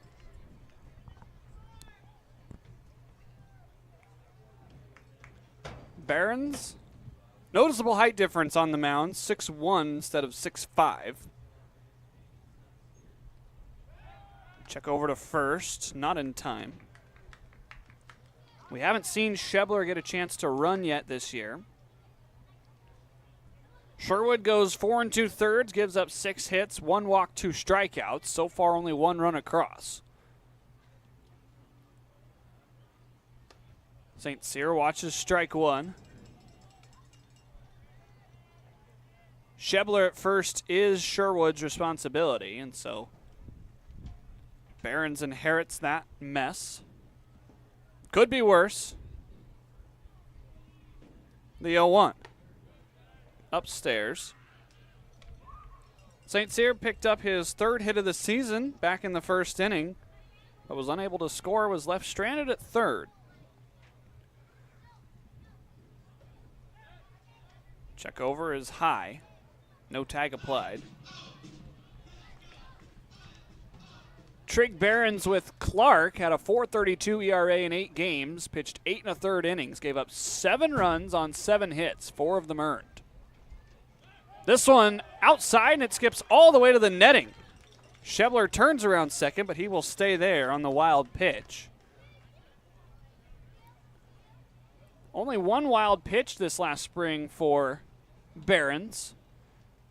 Did have 10 walks to go along with 2 strikeouts. Gave up a double and a triple. Is now the catcher Carmona is going to go out there and try and settle down the new arm for the Black Bears. Pippins with a chance to cut the lead in half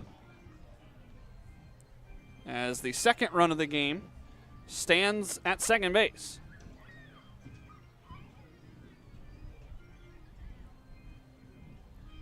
Again, the left fielder Hansen and the center fielder Priest just seem like they're playing in. You would really hope that St. Cyr could just drive something over their heads.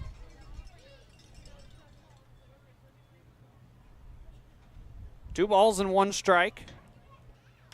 St. Cyr sends one the opposite way. And it continues to tail foul. It actually hits the light pole and will bounce back into the field of play. Gives St. Cyr 20 points for accuracy.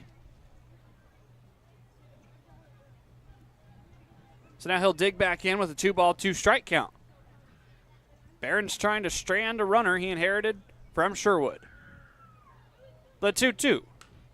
Another one sent foul towards that light pole, but it is way out of play. St. Cyr staying alive.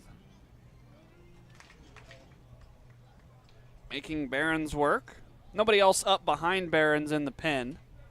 There is action down in the Pippins bullpen. Anderson kind of standing around waiting for his turn. The 2-2 inside. It's now a full count.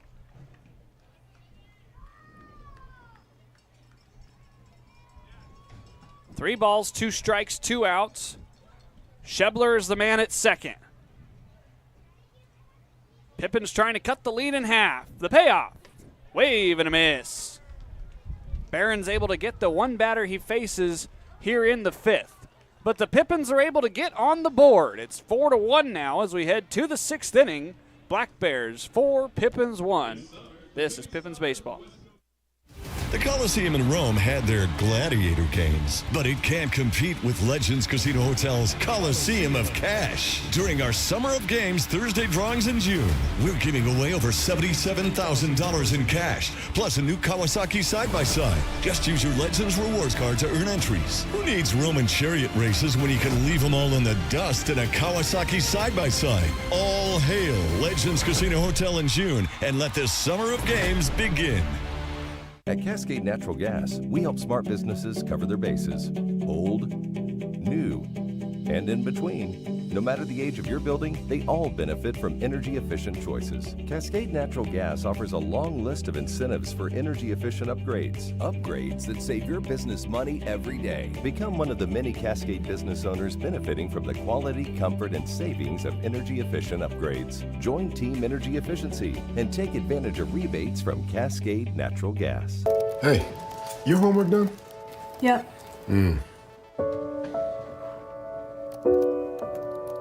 Hey, is your homework done? This kind of is homework.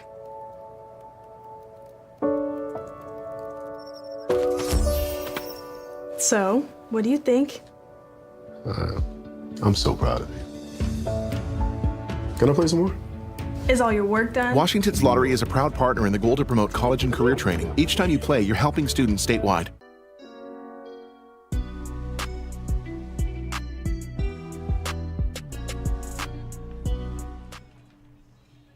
New arm into the game for the Yakima Valley Pippins after Ian Moad was able to go 5 innings.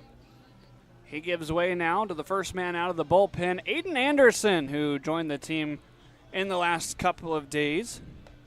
5'11", 178 left-hander from Spokane, Washington. Just wrapped up his season with Lower Columbia College, one of the many teams in the NWAC. Actually got to face some of the teammates he now has, including Branson Rozier, a total of 5 times throughout the season. Lower Columbia going 45-6 as we look at the numbers for Anderson. He was 1-0 on the season in 6 games, had a 0.60 ERA. 1 save, 15 innings worked, gave up 2 runs, only 1 earned. 5 walks to 10 strikeouts. First pitch is inside to Nicky Garitano. So certainly in the limited action he saw, he did not allow very many runs. 2 runs total, 1 of them earned. He's going to look to continue that here against the Black Bears as that one is fouled off the leg of Garitano. That one hurt. That one wouldn't have caught a guard even if Garitano was wearing one, but he is not. He will just have to try and walk that one off.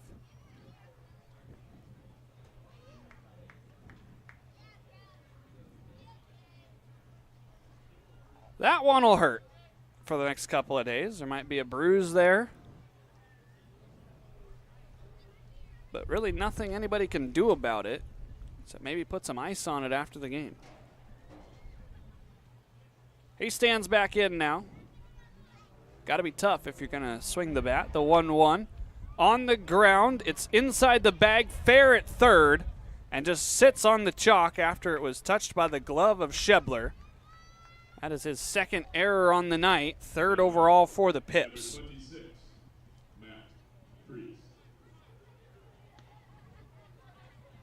Schebler played all of the spring at second base. So third base is just a little bit of an adjustment. That's not making an excuse for 2 errors on the night. That's just playing your first game at a new position. It was a slow dribbler that kind of got caught up, and I think Schebler was confused as to whether or not it would hit the pillow or not. Bunt pulled back. Pitches high, ball 1. Top of the order is Matt Priest, who's been on all 3 times tonight. He is 0 for 2. Reached on an error and scored. Reached on a fielder's choice and was stranded at second. Was hit by a pitch.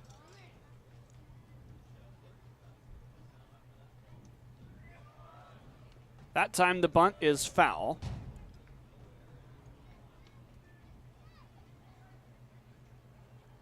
Anderson, despite the limited work at Lower Columbia, was a big part of that team's success. The 45-6 overall record.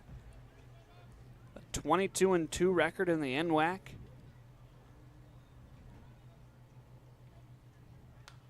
This one's fouled straight towards the press box. It's off the facade near our video producers.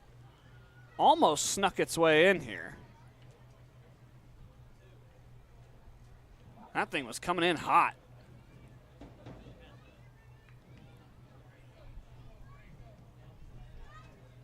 Counts now 1-2 after the foul ball at the plate as this one's popped up high, but it's going to trickle into the seating area right down the staircase.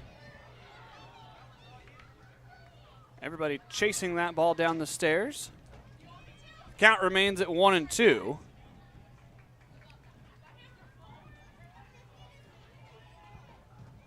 Always dangerous when you've got a southpaw on the mound that has that closer mentality. Typically, you don't get very many stolen bases off of that. Another 1-2. This one's down in the dirt. Priest able to hold off.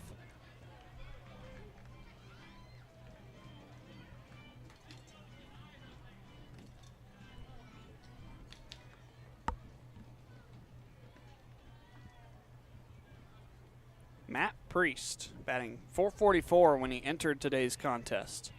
Leads the team in batting average. The 2-2 on the ground up the middle. Reeser flips onto second for 1, onto first, not in time. It was a slow, dying dribbler out towards second, but Reeser able to get the force out to second with the slow-running Garitano after the hit by pitch, or the fouled off.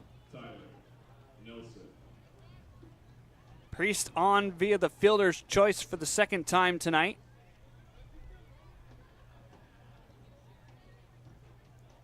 One down, man still at first base as Dylan Self is going to personally check that baseball. Don't know exactly what he was doing there. Tyler Nelson stands in after striking out twice, looking and grounding out against Moad, facing Anderson for the first time. The pickoff throw over to first is not in time.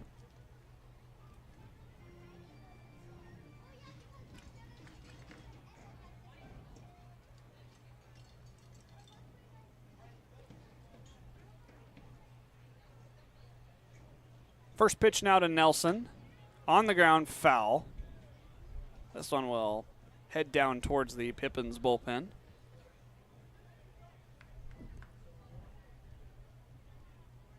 No balls and one strike here as the sun continues to set. Stepping off Anderson, time is called.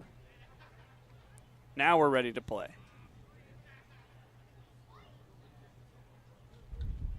0-1. This one is high, sent out towards shallow center. Staying on the infield with the wind, and Reeser able to stab it and retire out number 2. On a normal day, that's probably in shallow center field, and St. Cyr was definitely ranging in to make the play, but the wind just knocking that one down, and thankfully right into the glove of Gage Reeser. So now Paxton Bigby, 0 for 1 tonight. A line drive right back up the middle. This one is into center field in front of Jaden St. Cyr. It's a 2-out single to put runners at first and second with 2 down.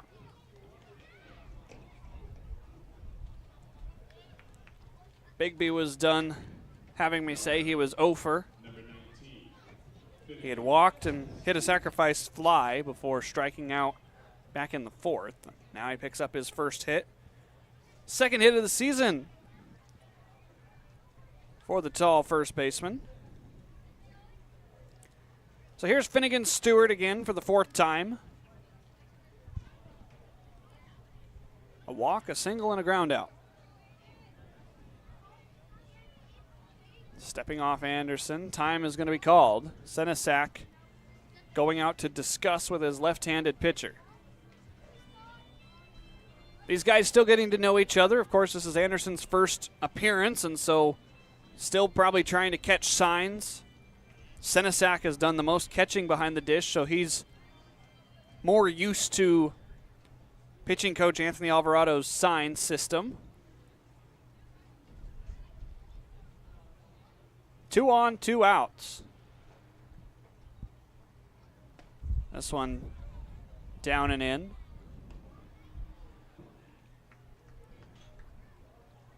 In the bottom of the 6th for the Pippins, it will be Senesac, Reeser, and Jansen. Trying to get 3 runs across. 1-0 is across the chute tops. 4 runs on 4 hits. No errors committed by Cowlitz. 1 run on 6 hits. 3 errors committed by Yakima Valley. 2 balls, no strikes. Wave and a miss. Count now 2-1. This is the first of 2 meetings between these 2 teams. Cowlitz is here, obviously today, and then tomorrow and Sunday. And then these 2 teams will not meet up again until August 1st, 2nd, and 3rd down in Cowlitz. 2-1 misses upstairs. Those games could mean something at the end of the season. That's a Friday, Saturday, Sunday game with a 1:05 getaway day in Cowlitz before the Pippins return home for their final 3 games of the year here at Yakima County Stadium. Still a long ways away from that. The 3-1 misses upstairs and the bases are full. First walk issued by Anderson.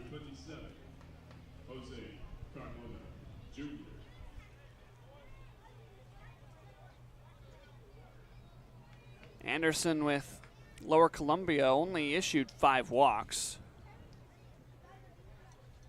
You would hope he'd get right back on schedule here against Jose Carmona Jr. First pitch out of the zone.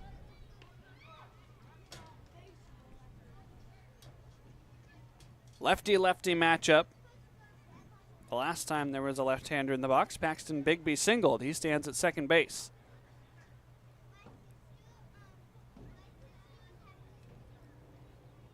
(1-0) nearly comes inside and clips Jose Carmona.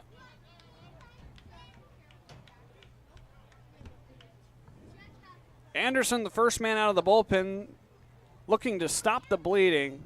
4 runs across so far in the game. It's been back-to-back zeros by the pitching staff since. 2-0 foul. Now it's 2-1. Pippins' arms have got to continue to hang some zeros up there in the top half of the innings. Give their offense a chance to fight back. 2-1 downstairs. You don't want to walk home an insurance run for the Black Bears.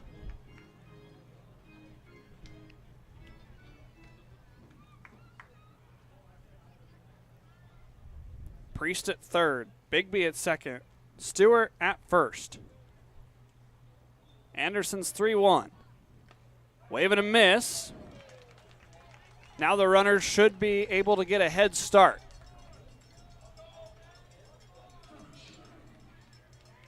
Four to 1, Cowlitz in front. 3 balls, 2 strikes. Bases are loaded. Anderson versus Carmona. The long pause and the payoff pitch. Line drive through the right side. 1 run will score. Holding up at third is Paxton Bigby. And Carmona Jr. picks up his first hit of the game on an RBI single that scores Matt Priest.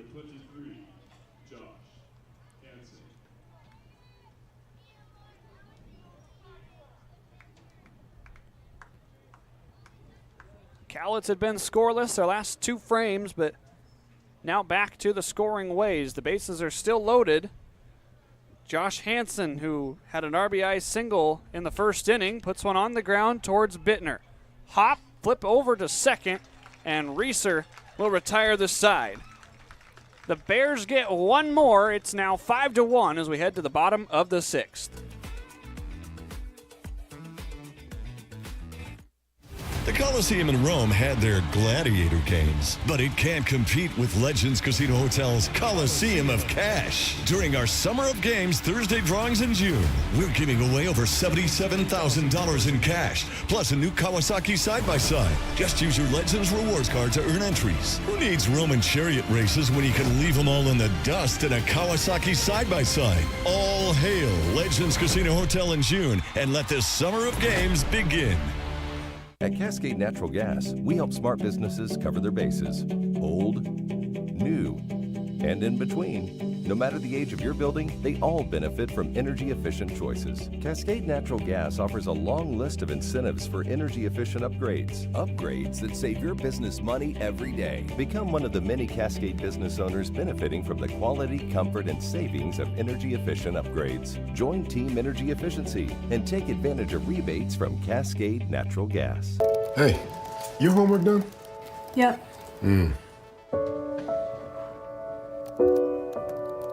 Hey, is your homework done? This kinda is homework.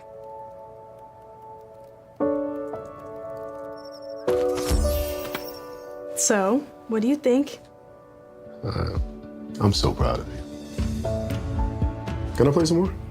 Is all your work done? Washington's Lottery is a proud partner in the goal to promote college and career training. Each time you play, you're helping students statewide.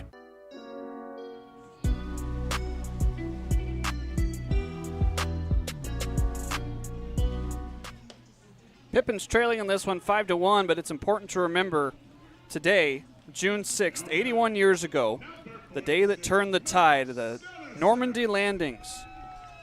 D-Day, as it's more famously known, was originally set for June 5th, but was then postponed due to weather.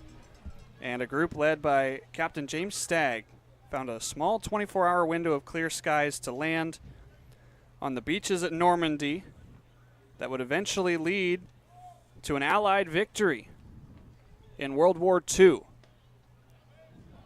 Senesac is the first batter here in the inning.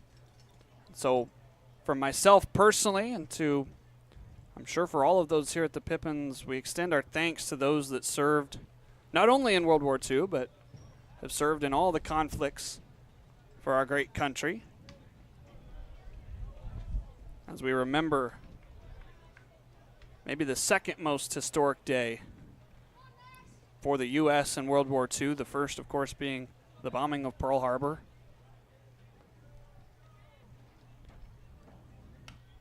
Senesac fouls one off to stay alive.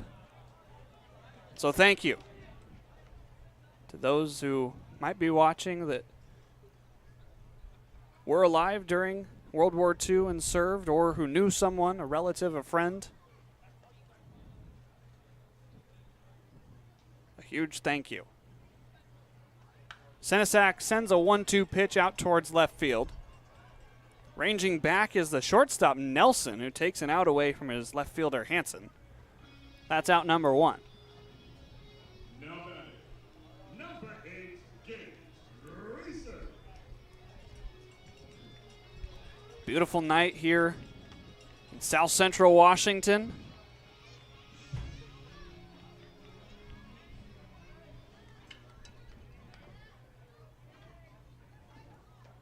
Certainly those who pay the ultimate sacrifice, watching from the best seats in the house. Gage Reeser taking strike 1.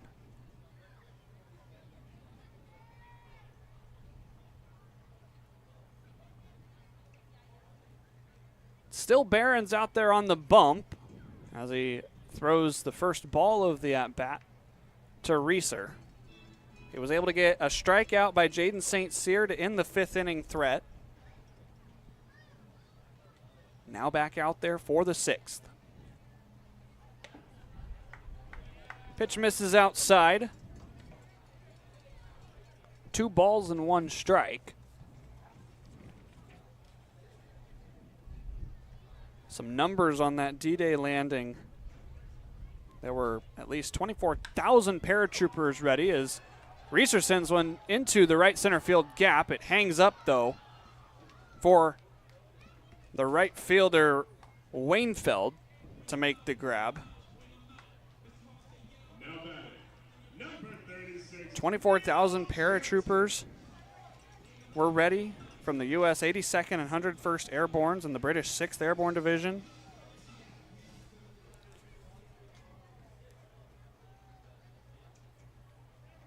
Some of the U.S. forces, like USS Frankfurt, came as close as 1,000 yards to Omaha Beach to help the forces that landed on those beaches in Normandy. Some sources say that D-Day did not guarantee victory in Normandy. You know, the Allies did have to fight for weeks afterward. But it was a surprise to the Axis powers there on June 6, 1944, as Neil Jansen picks up his first hit on this season. It's a 2-out single. And let's see what can happen now as Brett Haggerty strolls to the plate with a man on.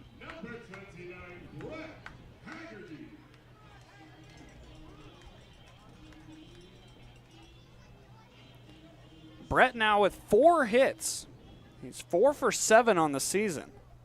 This is his 4th game. Came into today batting .500, but that number has improved. He's late on this one, and it's served out towards the parking lot. Haggerty, 2 walks on the season. He was also plunked last night.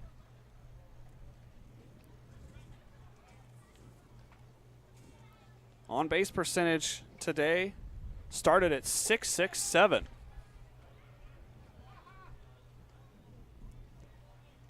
Haggerty getting some time at first base.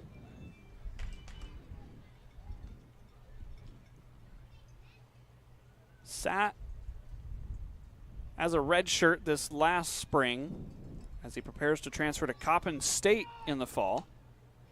As he sends one foul back over the netting.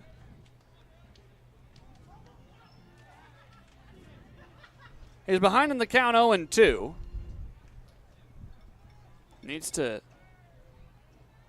fight a few pitches off, make Barons work a little bit here. 19th pitch of Barons' outing is on the ground over to third. Davidson up with it. He throws over to first in time, and that retires the side.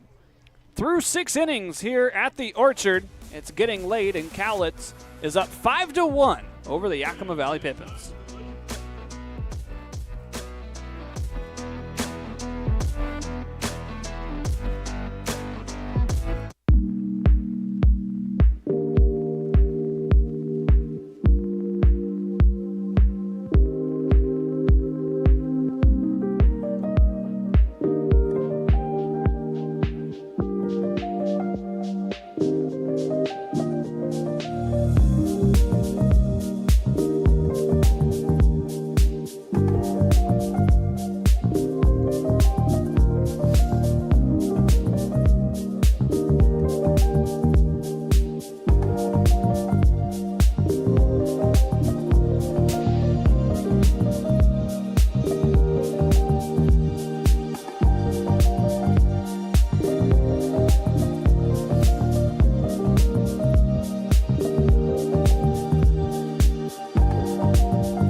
Save now with Bi-Mart's latest savings book. Watch for it in your mailbox this week. 28-ounce Gatorades are 4 for $5. Fran's Donuts or sandwich bread is 2 for $5. Kettle Brand chips are 2 for $9. Plus find Key Men's Canvas Duck work pants for just $24.99 and Kleenex 4-packs for $6.99. And save in the bonus zone on Werner Jerky and Dawn Dish Soap. Saving our members more and keeping your dollars in your community. Bi-Mart since 1955.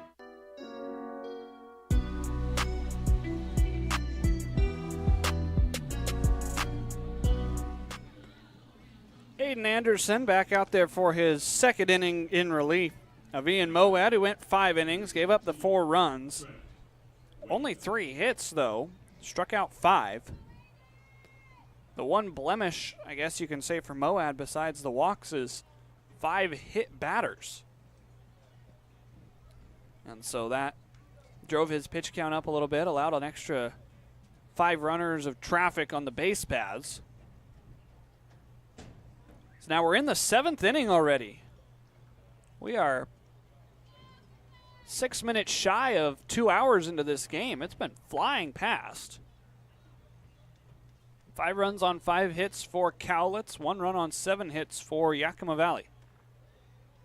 This one's downstairs from Anderson for ball 1. Pippins have left 6 men on base, including 3 in the first inning. So that's contributed to the speed of this game. Foul tip into the mitt. The Black Bears have left 10 men on. We're in the top of the 7th inning.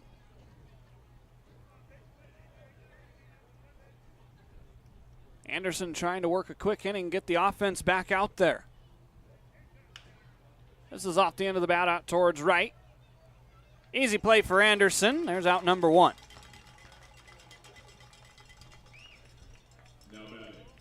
Wainfeld is out. Now Sam Davidson up to the plate. He's been hit twice and grounded into a double play.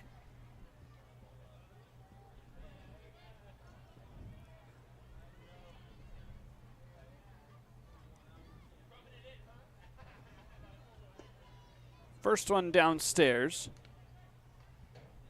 Pretty good crowd for a Friday night with graduation going on behind us at the Sun Dome. It was 90 degrees at the first pitch, but it's cooled off. The wind has been a factor in that. There's a strike. Definitely had some fans come out and enjoy the Titan Cider Night. Tomorrow night is Surprise Saturday, so if you're in the Yakima area, come on out to the ballpark. There's a surprise waiting for you. Swing and a miss. Anderson ahead in the count 1-2. Not even I know what the surprise is, and I'm part of the front office staff. So you'll just have to come on out and see what it is when you get to the ballpark. Should be a good Saturday night. The 1-2 is sky high out towards center field. St. Cyr settles under it, and he makes the grab. That's out number 2.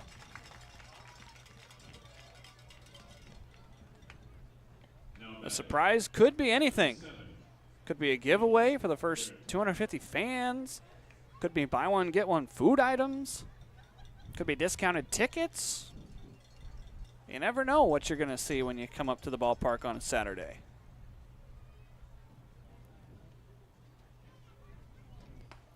First pitch of the at-bat to Nicky Garitano is in there for strike one. Of course, Sunday is Sunday Fun Day, which means all you young fans that are 12 and under can run the bases following the contest.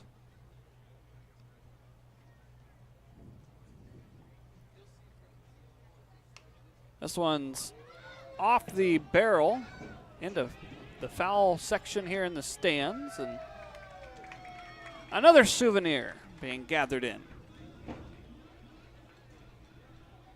There's also a speed pitch station, so you could pretend you're Aiden Anderson up there with this 0-2 pitch. Downstairs, went with the off speed there. If you've ever wanted to see how hard you can throw, you don't have to wait for the state fair to roll around. You can come on out to Yakima County Stadium on Sunday. Anderson now with a 1-2. This one's unable to be handled by Sinisak. That one out of the hand at 75.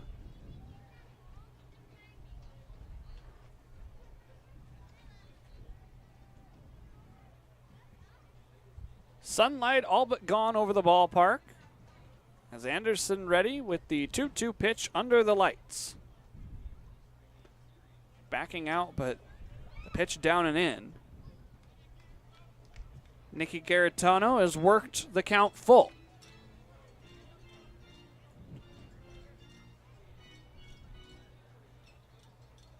We're in the top of the 7th inning. These fans waiting for the 7th inning stretch, hopefully still only trailing by 4. Anderson's payoff. Right back where it came from. It's going to die on the infield. Give Garitano an infield single on the soft hit dying quail. And we're back to the top of the order with a man on. Reeser was able to get over there and stop the ball from trickling into the outfield, but that ball 54 miles an hour off the bat.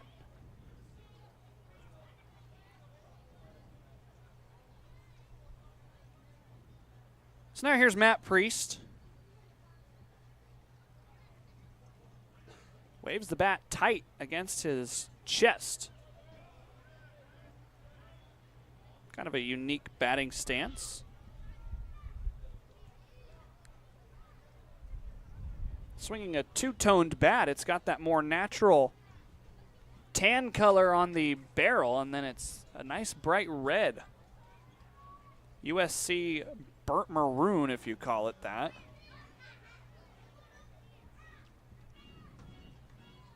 Showing off his school's colors on his wooden lumber.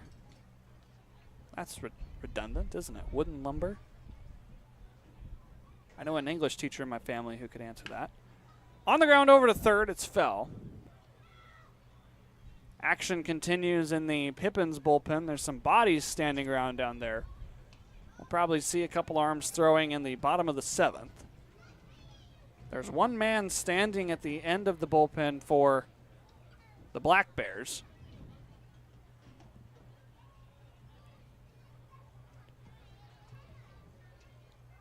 Man at first, the 1-1. Inside to Priest.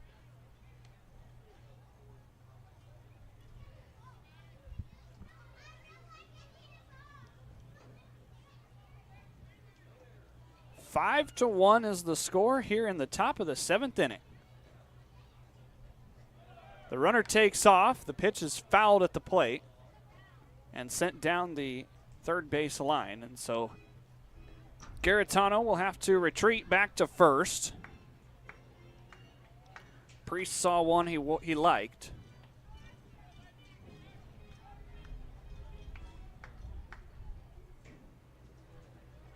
Two balls and two strikes. Two outs.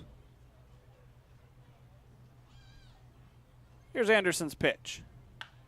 This is a hard rip off of the light pole in left field. It bounces all the way back to Schebler at third.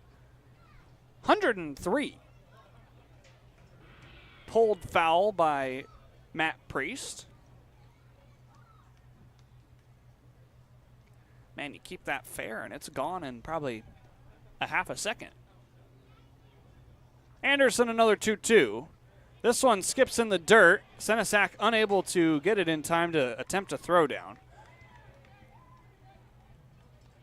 Garitano on to second. And now it's a full count to Matt Priest.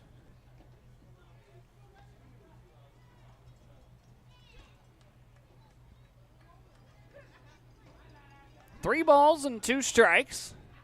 Two outs. The payoff pitch to Priest. Downstairs, ball four. He lost him.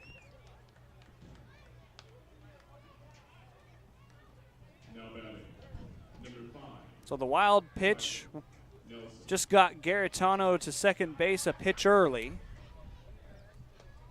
As now Tyler Nelson, who is 0 for 4 today, looks to pick up his first hit and potentially drive in a sixth run.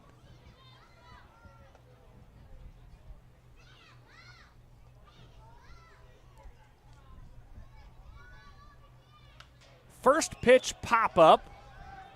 Will it stay in the yard for Senesac? Right up against the netting. He can't make the grab. His mitt was caught up in the netting for a second. He pulls himself out of it. It falls for a foul ball. Would have been a nice play if Senesac would have been able to make the grab.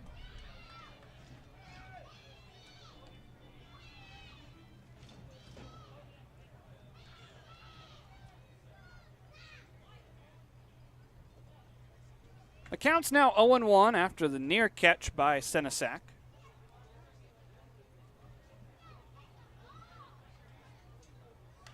This one is shot foul. This one was foul all the way, no question about a potential catch.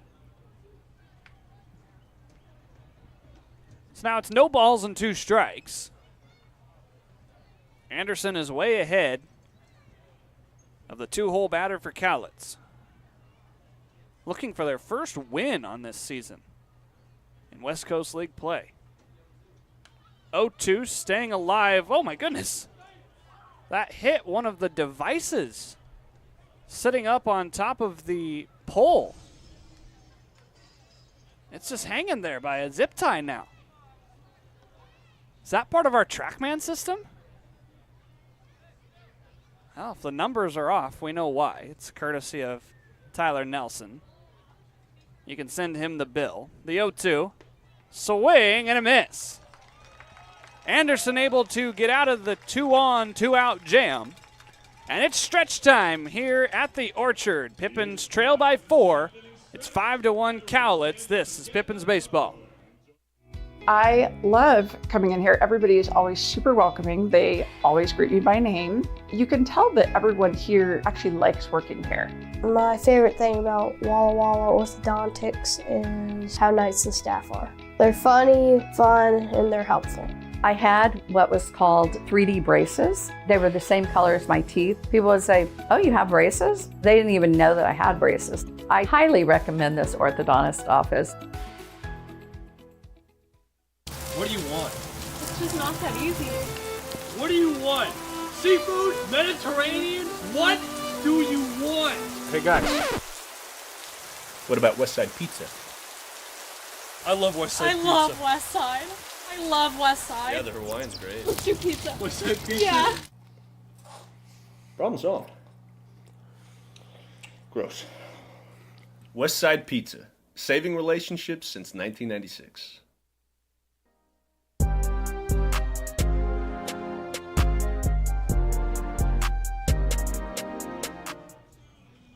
The new arm in for Cowlitz is number 38, Dylan Henson.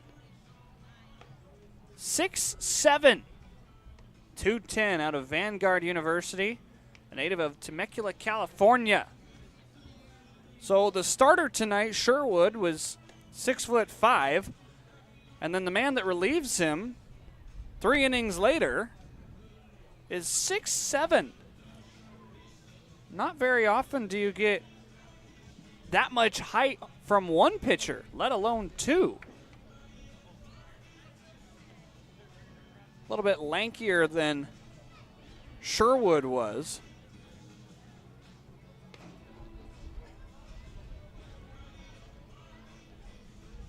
Certainly messes with your eyes as a hitter.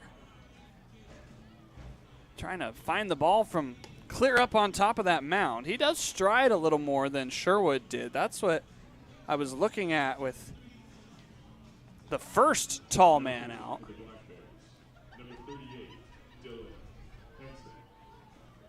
Dylan Henson. This last season had a 2.38 ERA, 2 saves over 7 2/3 innings pitched, and although he is primarily a relief pitcher, claims that his one legend he would play with, dead or alive, is Greg Maddux. Not a bad inspiration to play catch with. Just a few Gold Gloves in the career of Greg Maddux.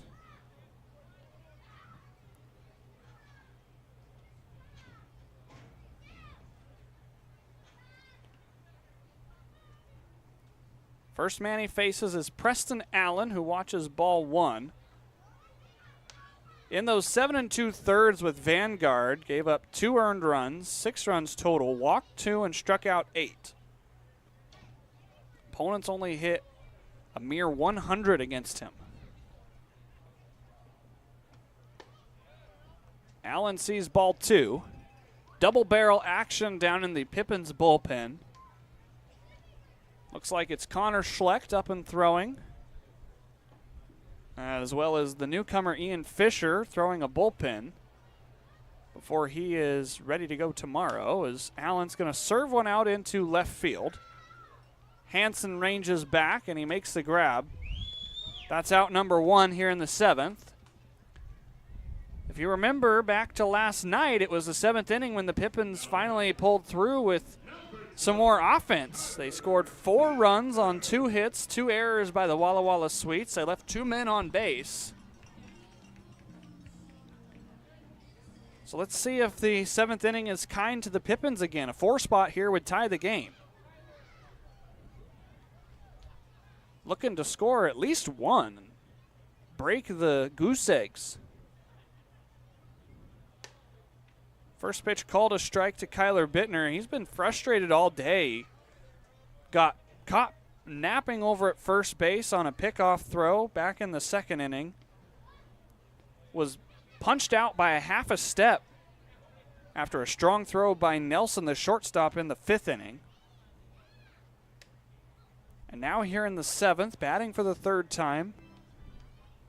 Pippins slowly finding their backs up against the wall in this one. The end of this game is coming on pretty quick. We're just over 2 hours into this one.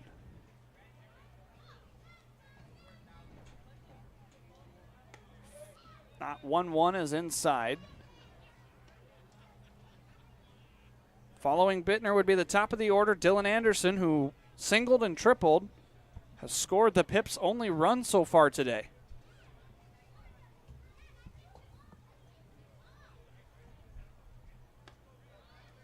Two balls and 1 strike, misses high.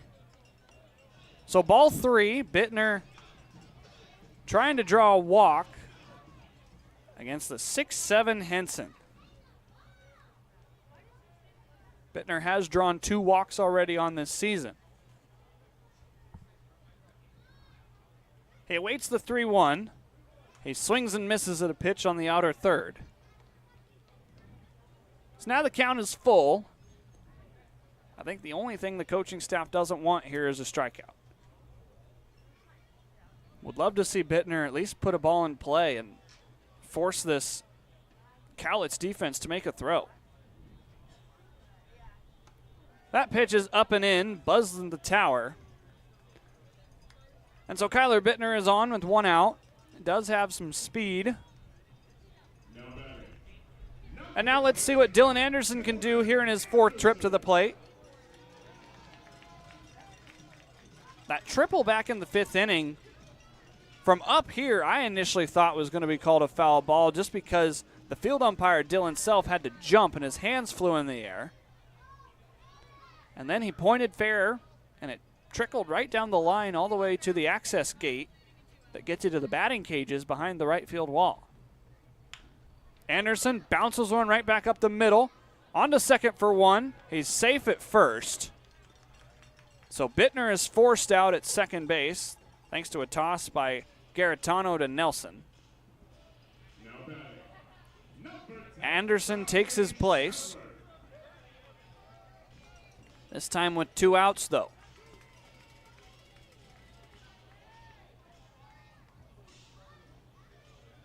Charlie Schebler up to the plate now. Had the game's lone RBI for the Pippins on an RBI single that scored Anderson. The Akron product. First pitch is outside.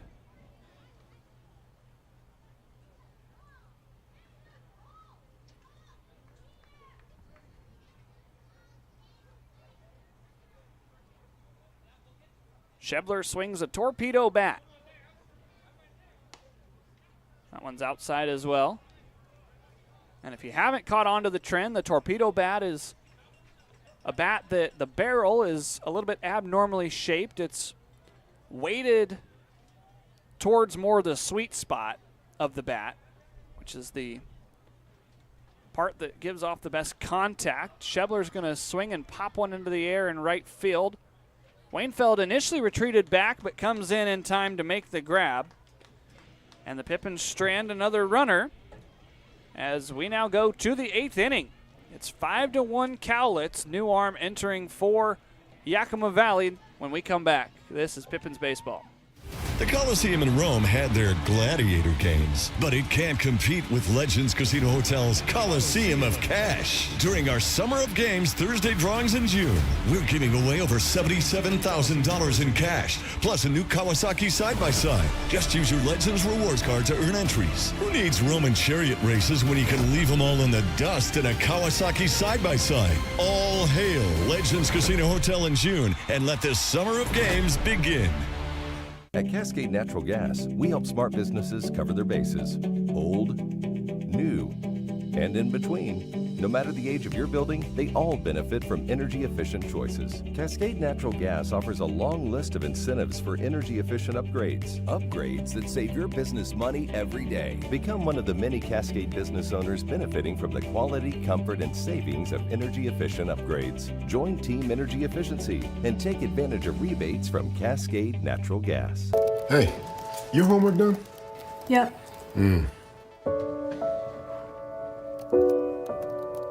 Hey, is your homework done? This kinda is homework.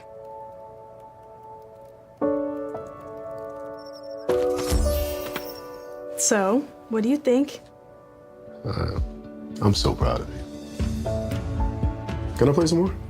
Is all your work done? Washington's Lottery is a proud partner in the goal to promote college and career training. Each time you play, you're helping students statewide.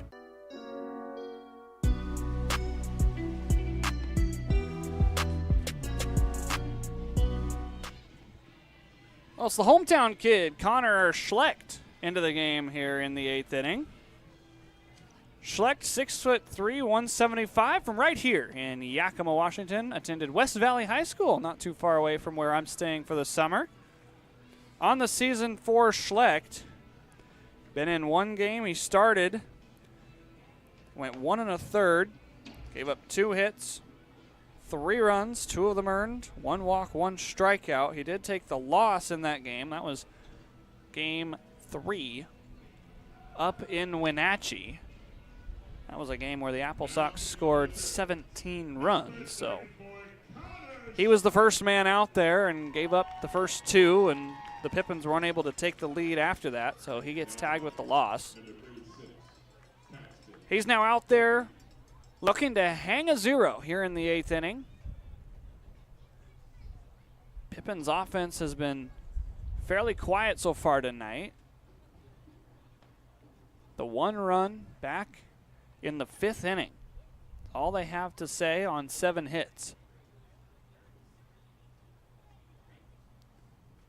Schlecht's first batter is against Paxton Bigby. A single in the 6th. Strikeout in the 4th. Hit a sacrifice fly in the 2nd and walked in the 1st. He's been outside with his first 2 hurls towards the plate. Splitter, 4-seam, 2-seam, circle changeup, and a slider for Connor Schlecht. Nothing's been in the zone yet. 3-0 to Bigby.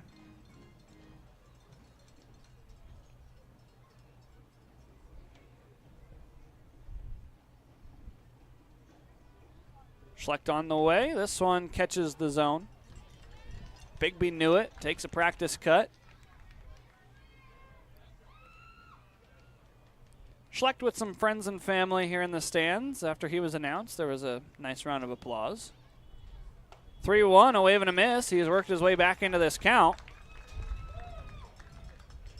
Brody Mills, another Yakima native, was able to get on base twice last night here in his hometown. Let's see if Schlecht can have the same success on the mound. The 3-2, and it's upstairs. Unable to complete the comeback in the count. He loses Bigby and allows a leadoff base runner.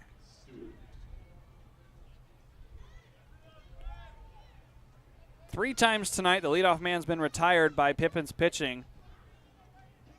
The other 5, they've gotten on base, and 4 of those 5, check that, 3 of those 5 have come around to score. First pitch breaking ball in for strike 1 to Finnegan Stewart. Stewart on the day. A single, a ground out, and 2 walks.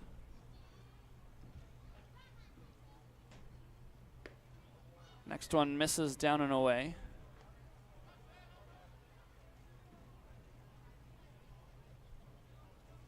Stewart's high for hits in his college career came against Gonzaga.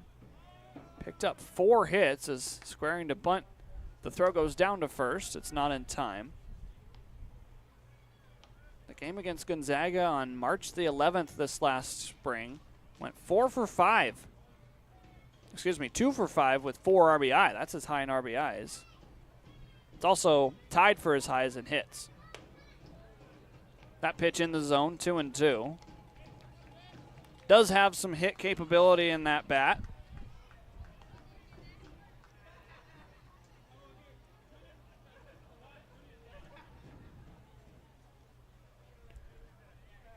The native of Anaheim Hills, California, going against the Yakima, Washington native. Misses down and away for a full count. Second time the counts run full. Second batter for Connor Schlecht.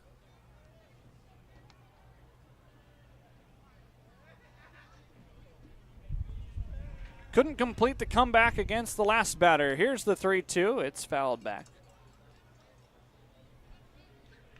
Anderson ended his night in his Pippins debut with 2 innings in the books. 3 hits, 1 run came across. It was unearned. 2 walks and a strikeout.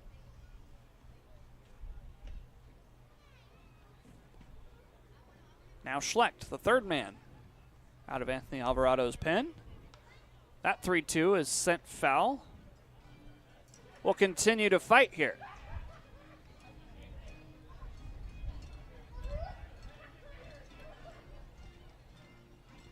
Finnegan Stewart attended Orange Lutheran High School there in the Anaheim Hills area. Now at Utah Tech, another payoff. Called strike 3. Dave Canales rings up Finnegan Stewart. There's the first out here in the 8th inning. Number 27, Jose Carmona Jr. So now Jose Carmona Jr. had an RBI single back in the 6th to extend the lead to 5-1.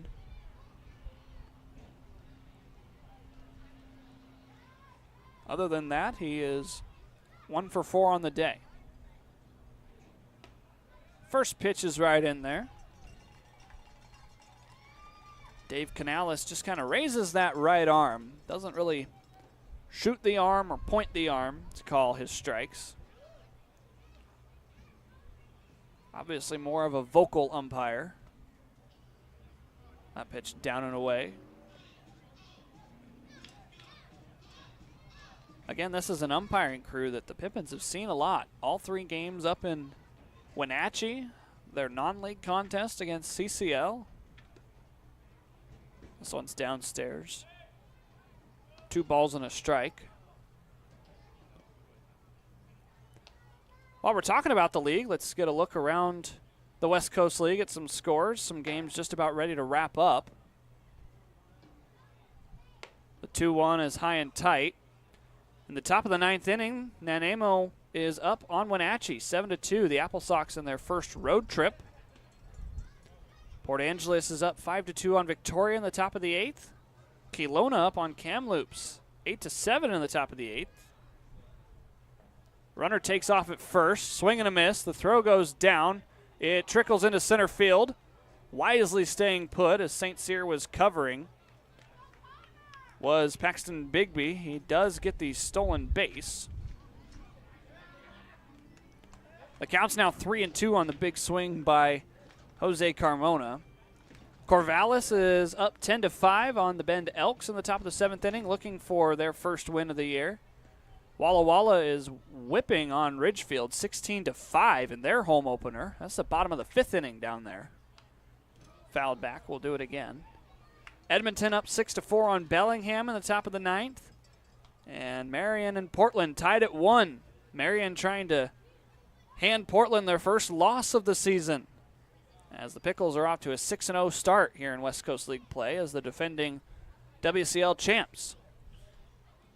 3 balls and 2 strikes is downstairs, and with the base open, Carmona will reoccupy first. There's... Number 23. Excuse me.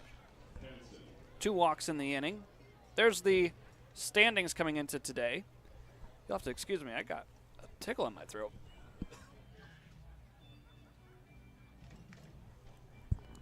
Portland 6-0 entering today. Marion 2-1.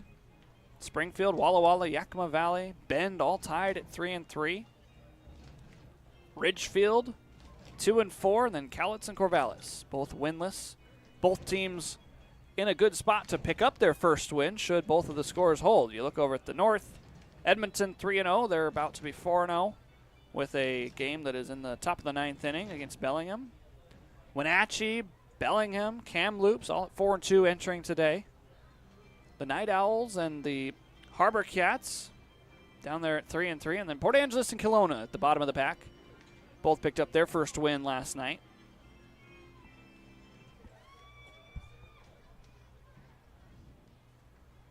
After the mound visit, it's Josh Hansen up to the dish.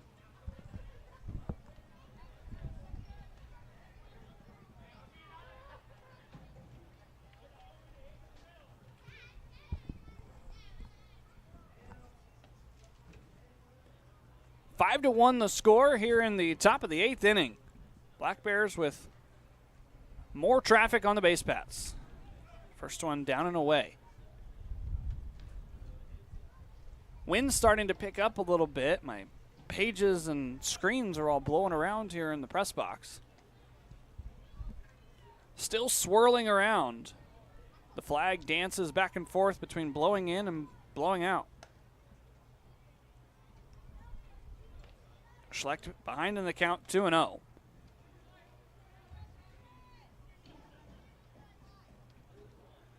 Pippins need to hang a 0 here to give themselves a chance in the 8th and 9th innings.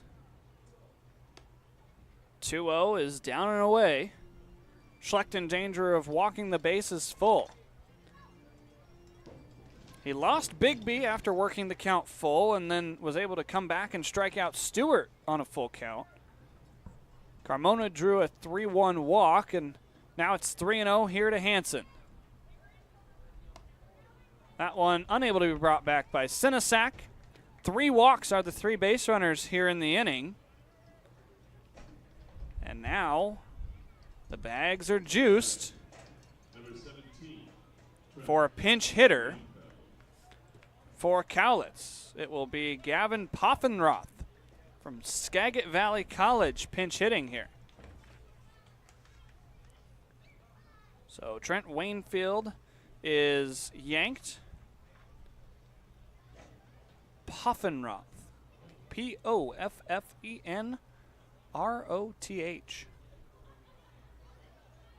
One of the more unique last names here in the West Coast League, as the first pitch he sees is called a strike.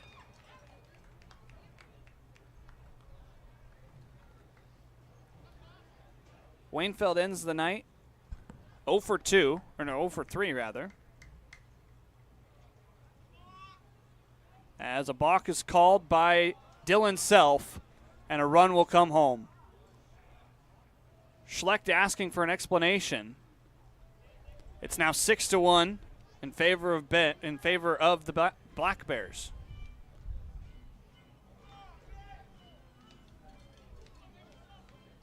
Second balk of the night, or it would have been the second balk of the night if the first one hadn't been called back and overturned into a hit by pitch.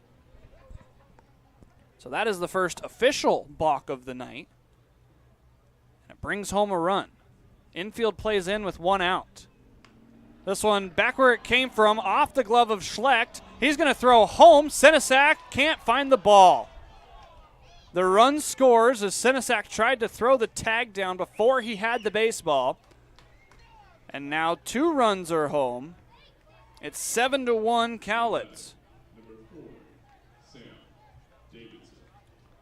Poffenroth aboard with the fielder's choice. Everybody is safe.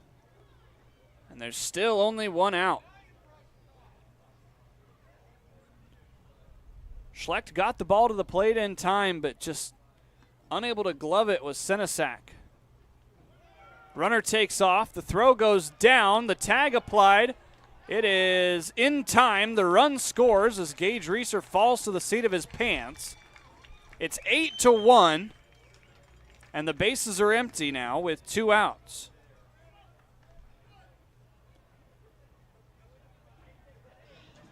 Three runs across. All 3 walks come back to hurt Yakima Valley.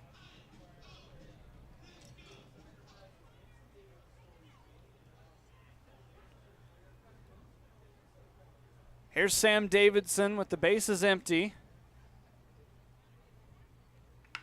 This one is roped through the gap in left field, and the Black Bears aren't done yet here in the 8th. After the bases are emptied on a caught stealing and a run scored, it's a 2-out single by Davidson.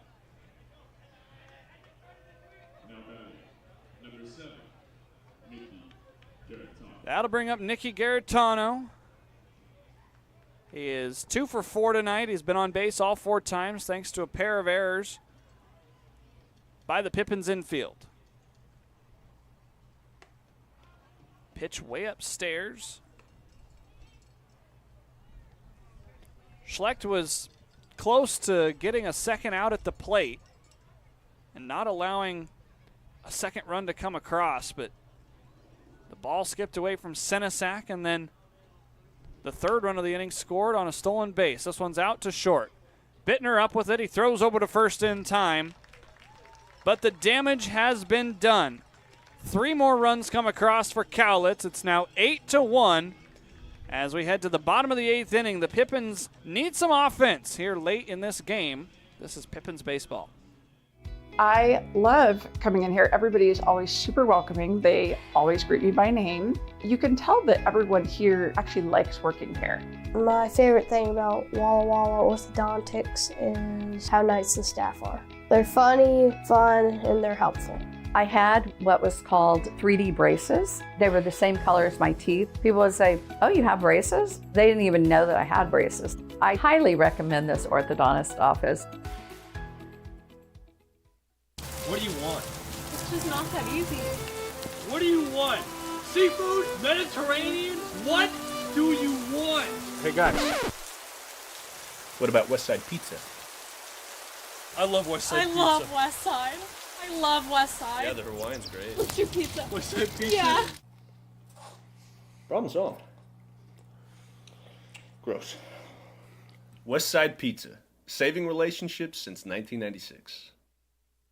Seattle-born stand-up comedian and impressionist Adam Ray, live at Legends Casino, Friday, July 11th. Known best for his Netflix special, Adam Ray is Dr. Phil Unleashed, as well as his popular YouTube channel. If you don't know what Citizens app is, it's an app you can put on your phone that notifies you of all the danger that's lurking.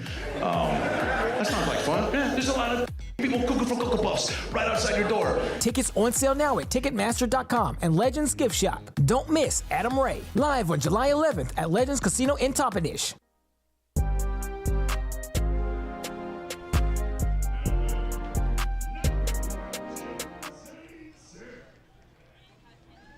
Bottom of the 8th inning now, and after 3 runs come across in the top, Cowlitz out to a commanding 8-1 lead at the Orchard. Jaden St. Cyr's the first man to the plate here in the 8th inning, as the Pips will need a big outburst here in the final 2 frames to try and mount a 7-run comeback. First pitch is upstairs. This is game 1 of 3 here with Cowlitz. Tomorrow, 6:35 p.m. Sunday, we'll be at it at 5:05 p.m. Swing and a miss by St. Cyr. And then the Pippins will hit the road for a 3-game set with the Ridgefield Raptors. A trio of 6:35 start times down in Ridgefield, before they return right back home for 3 non-league games against the Northwest Star Nighthawks. Foul tip at the plate. Catches Carmona Jr. That 3-game series against Northwest Star is one of their many non-league contests as exhibition games. And of course, Cowlitz just got done playing the Nighthawks for 2 on Tuesday and Thursday of this week when they did not have West Coast League games scheduled. They won both of those contests.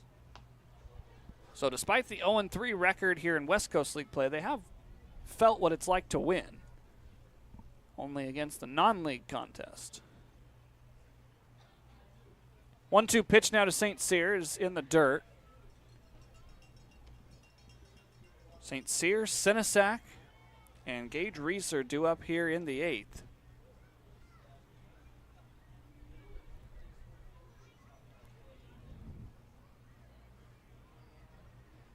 Pippins' bats need to come alive. That pitch unable to be brought in by Carmona. The count runs full. Both teams have 7 hits. It's just that in the category that matters, the Pippins trail by 7. 8 runs across for Cowlitz on 7 hits. 5 men were plunked by Ian Moad. Anderson allowed 1 run across that was unearned. And a trio of walks came back to hurt Connor Schlecht.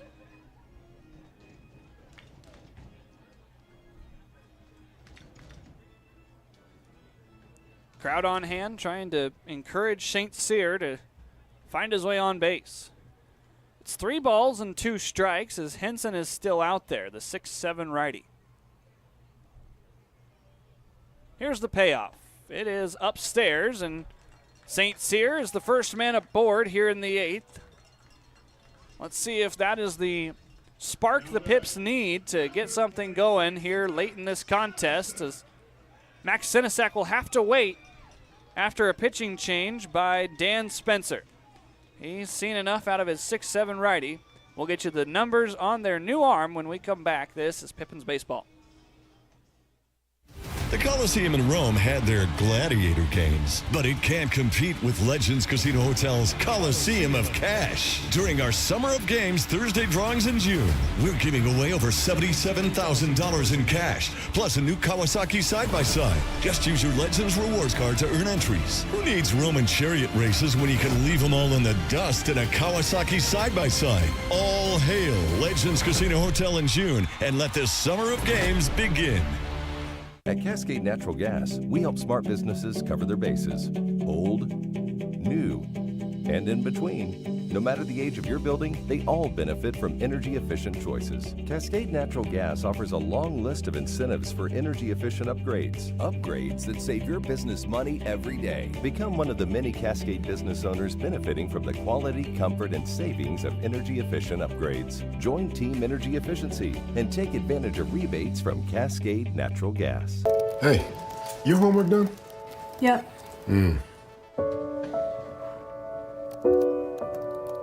Hey, is your homework done? This kinda is homework.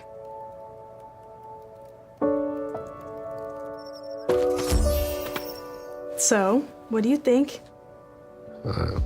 I'm so proud of you. Can I play some more? Is all your work done? Washington's Lottery is a proud partner in the goal to promote college and career training. Each time you play, you're helping students statewide.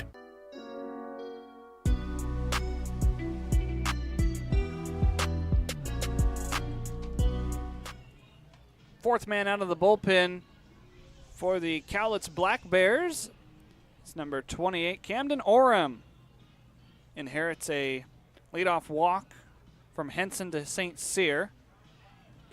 Spent time with Lower Columbia College, but was most recently at Linfield.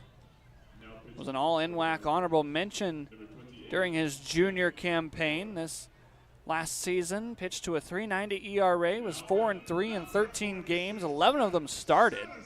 So he is stretched out. He pitched 80 2/3 innings this spring with the Linfield Wildcats. And now he faces Max Sinisak with a man at first base.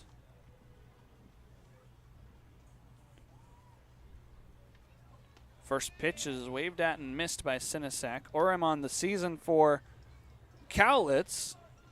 One game he went 4 innings, gave up 3 hits, 1 run it was earned, 2 walks and 3 strikeouts. A .225 ERA for him here in Cowlitz's 4th game. Swing and a miss by Sinisak. He's fishing for that one.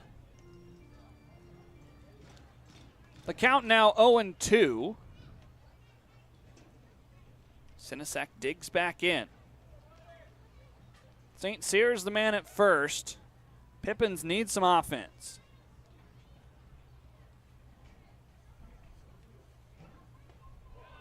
Swing and a miss by Sinisak. That is the first strikeout by Orem. And there's one down here in the 8th. Here's Gage Reeser. 0 for 2 today. Drew a walk back in the first, but was left stranded at second base. 1 run in the first, 2 in the second, 1 in the third, 1 in the 6th, and 3 in the 8th for Cowlitz, as Reeser unable to hold up his swing. Yakima Valley a lone run in the 5th inning. That's how we're at our score, 8-1. 7 hits apiece, 3 errors committed by Yakima Valley. Reeser yanks that one foul. Pippins bullpen will go and gather that one.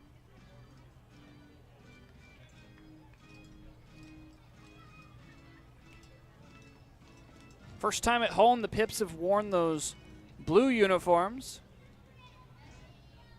They lost the Saturday game on the road against Wenatchee the last time they wore them, 10-0. St. Cyr takes off for second. The ball is out of the mitt of Carmona Jr. back there. And so St. Cyr gets a stolen base.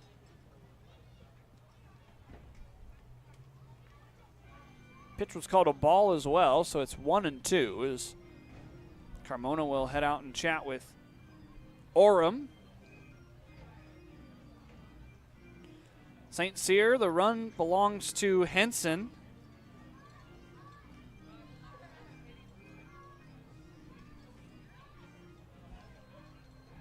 As Carmona makes the slow trot back. Dave Canales confirming with Dan Spencer just how many mound visits he has left.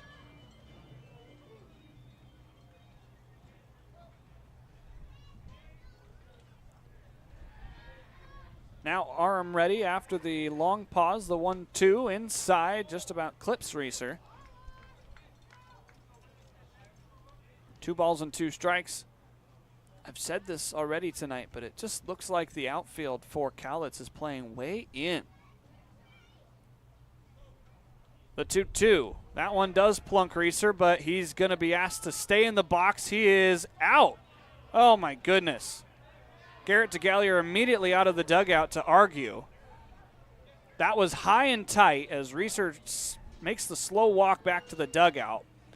And so instead of being called a foul ball off the end of the bat or a hit by pitch, Reeser is out. Home crowd disagrees with that call by Dave Canales. We'll get a look at it here. He might have stuck it out there, but there really wasn't anywhere for Reeser to go except down. Trying to get on any way he can for his team. So Reeser is out. It officially goes down as a strikeout. And now there's 2 down here and a man at second base. That one called a strike, down and away by Dave Canales.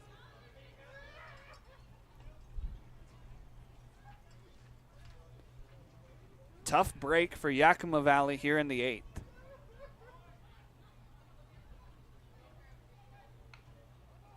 That one foul at the dish.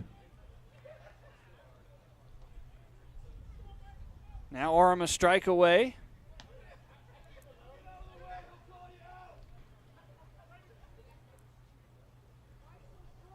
Eight to 1 the score here in the 8th. The 0-2 pitch, a foul ball at the dish.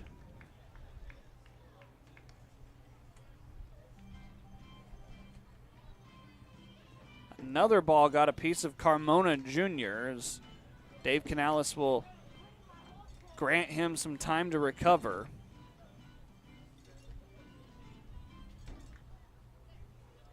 You can feel the frustration here in the ballpark for Yakima Valley.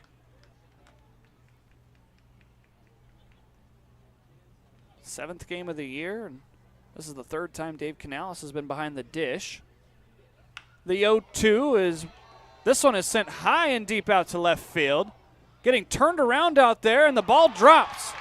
Hanson unable to come up with it. A run comes across. Standing at second base is Jansen.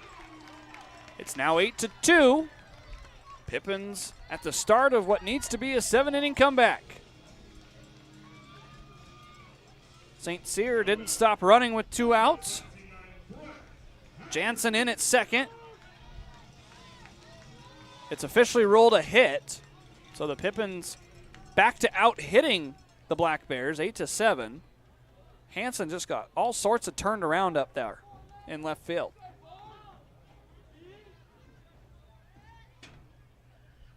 Rule it a double for Jansen. That's his 2nd hit of the night. Give him an RBI as well. Here's Brett Haggerty. He sends one sky high into the darkening sky. Towards the Bermuda Triangle, but the center fielder Priest is able to range over and make the grab. For out number 3, the Pippins get a run. They need to hang a 0 and then score 6 in the 9th inning to keep this one going. This is Pippins baseball. The Coliseum in Rome had their gladiator games, but it can't compete with Legends Casino Hotel's Coliseum of Cash. During our Summer of Games Thursday drawings in June, we're giving away over $77,000 in cash, plus a new Kawasaki side-by-side. Just use your Legends Rewards card to earn entries. Who needs Roman chariot races when you can leave them all in the dust in a Kawasaki side-by-side? All hail Legends Casino Hotel in June, and let this Summer of Games begin. At Cascade Natural Gas, we help smart businesses cover their bases.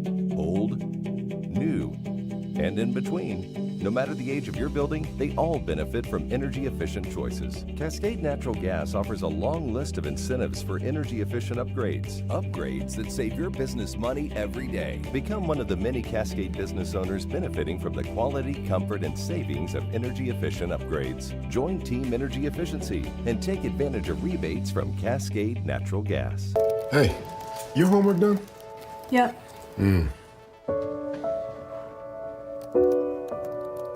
Hey, is your homework done? This kinda is homework.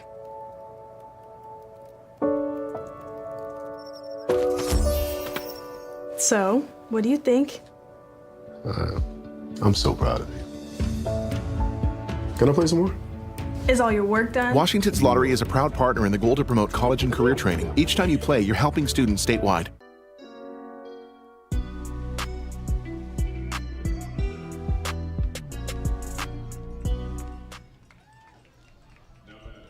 Another Yakima native on the bump for the Pippins. Branson Rozier in for the 9th inning of work here. Schlecht hands it off to Rozier with a 8-2 deficit. The Pippins did score 1 there in the bottom of the 8th inning. Senesac and Rozier talking strategy here with the top of the lineup up to bat for Cowlitz. The Pippins, if they can hang a 0, will need 6 runs in the bottom to extend this game.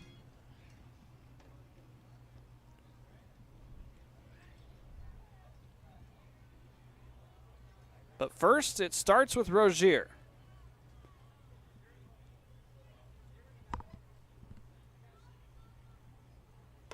His first pitch is pumped in there. Strike 1 at 84 miles an hour. 1 final already on the night. Edmonton has defeated Bellingham 6-4. A couple other scores about to go final. Kamloops is up 12-8 in the top of the 9th over Kelowna. And Nemo is up 7-3 over Wenatchee in the top of the 9th. Victoria is trailing Port Angeles in the top of the 9th at home. The 1-1 misses downstairs. Corvallis has extended their lead 12-5 over Bend, and the Portland Pickles are now up 2-1 in the bottom of the 8th inning on the Marion Berries. Portland looking to get to 7-0 on the season. The 2-1 breaking ball stays high. It was a leadoff walk that came around to score in the 8th inning. You certainly don't want that here. It's already going to be difficult enough in the bottom of the 9th. The 3-1 pitch. This is high out towards right and center. That is center. What am I talking about? Jaden St. Cyr puts it away.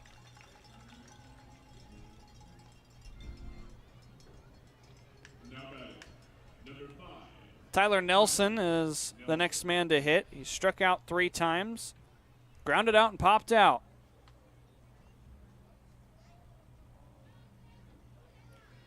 For Cowlitz, he is one of 2 men that started that does not have a hit. The other one is Matt Priest, who is just up to bat, as this one is to straightaway center. St. Cyr settles under it. Back-to-back putouts by the center fielder. And so the last hope for any more offense for Cowlitz is Paxton Bigby. Bigby's drawn 2 walks. He's scored on a balk. He's singled, hit a sacrifice fly, and he's struck out.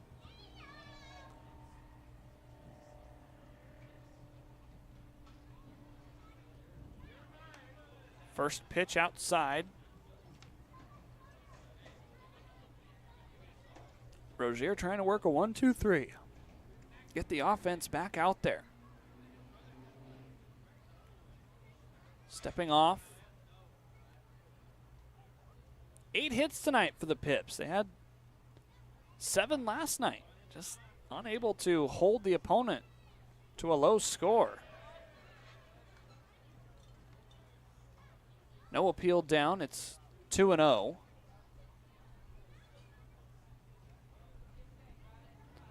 Almost in total darkness here in Yakima, Washington.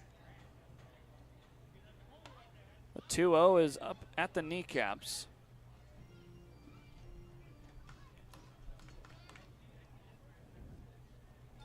Back-to-back flyouts to center field, and now a 3-0 count to Paxton Bigby. That pitch just missed. Senesac pauses for a second, wondering where that was. There's enough pitches on our TrackMan data that I can't actually see where that pitch was according to the TrackMan data. Either way, it's a 2-out walk, 3rd walk of the night for Bigby. Swing and a miss by Finnegan Stewart.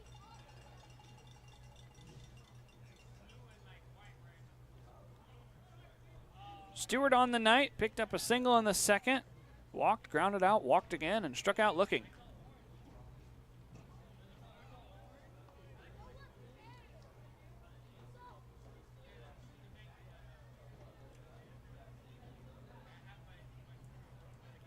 Rozier trying to hang a 0 here in the ninth.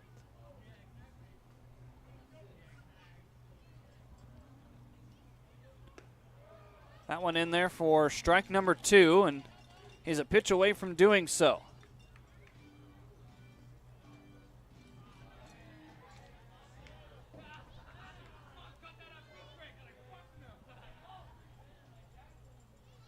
The 0-2 pitch. That one's down and away for ball 1. We apologize for any colorful language that some of the Cowlitz fans in the ballpark might be spitting out and being caught on our crowd mic.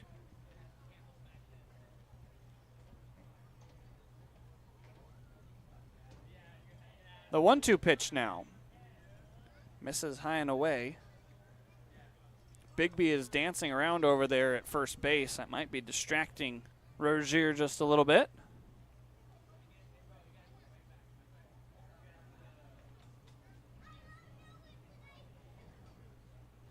A long look in for the sign. Now the 2-2. This one out to shallow center field.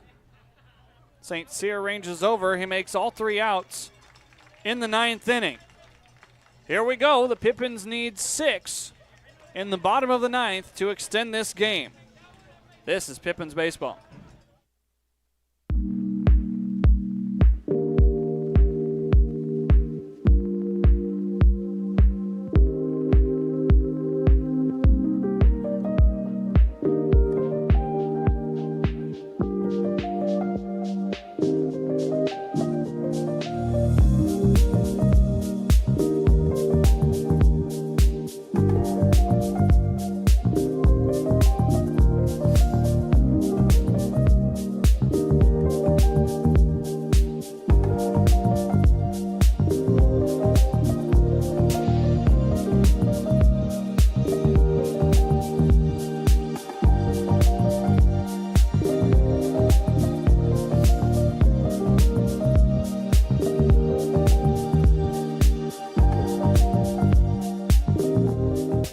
Save now with Bi-Mart's latest savings book. Watch for it in your mailbox this week. 28-ounce Gatorades are 4 for $5. Fran's Donuts or sandwich bread is 2 for $5. Kettle Brand chips are 2 for $9. Plus find Key Men's Canvas Duck work pants for just $24.99 and Kleenex 4-packs for $6.99. And save in the bonus zone on Werner Jerky and Dawn Dish Soap. Saving our members more and keeping your dollars in your community. Bi-Mart since 1955.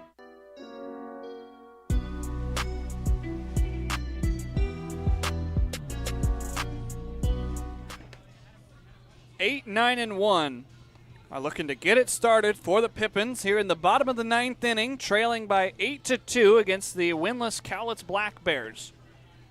Yakima Valley trying to avoid dropping below 500 for the second time this season, as Preston Allen will be the first man to face Orem here in the 9th. Nobody warming for Cowlitz. They're going to try and trust Orem to finish this game with a 6-run cushion.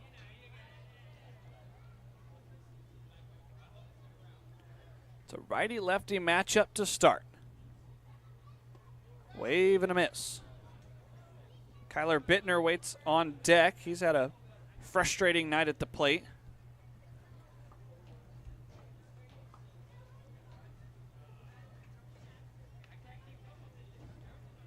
That one is fouled off. It's 0-2.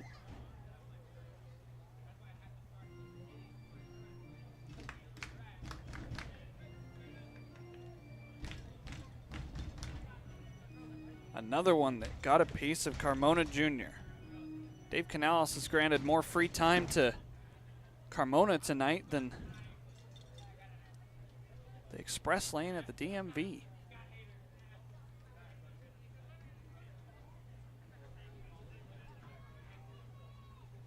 It's no balls and 2 strikes. That one misses. Ball 1.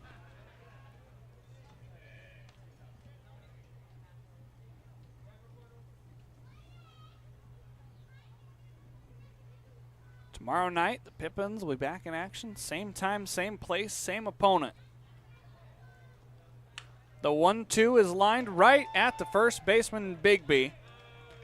Allen barely makes it out of the box before he has to retreat back to the dugout as out number 1.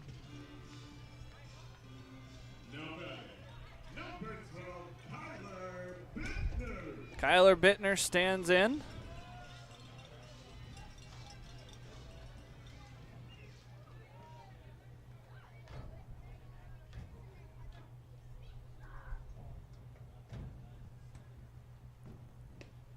That one downstairs for ball number 1. Well, in the 8th inning, it was a leadoff walk that came around to score. The other run that scored was a triple by Dylan Anderson. Bittner takes ball 2. Kyler was able to draw a walk back in the 7th, but was forced out on a Dylan Anderson ground ball. The 2-0 is a mile high on the infield. Who wants it? Calling everybody off is Bigby, the first baseman, standing where second baseman Garitano normally would stand. And it's 2 up and 2 down here in the 9th inning. The last hope is the top of the order, Dylan Anderson.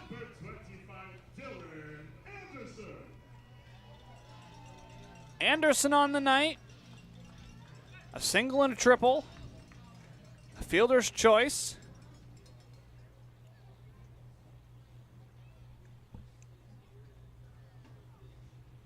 He's swinging first pitch, and he misses for ball 1.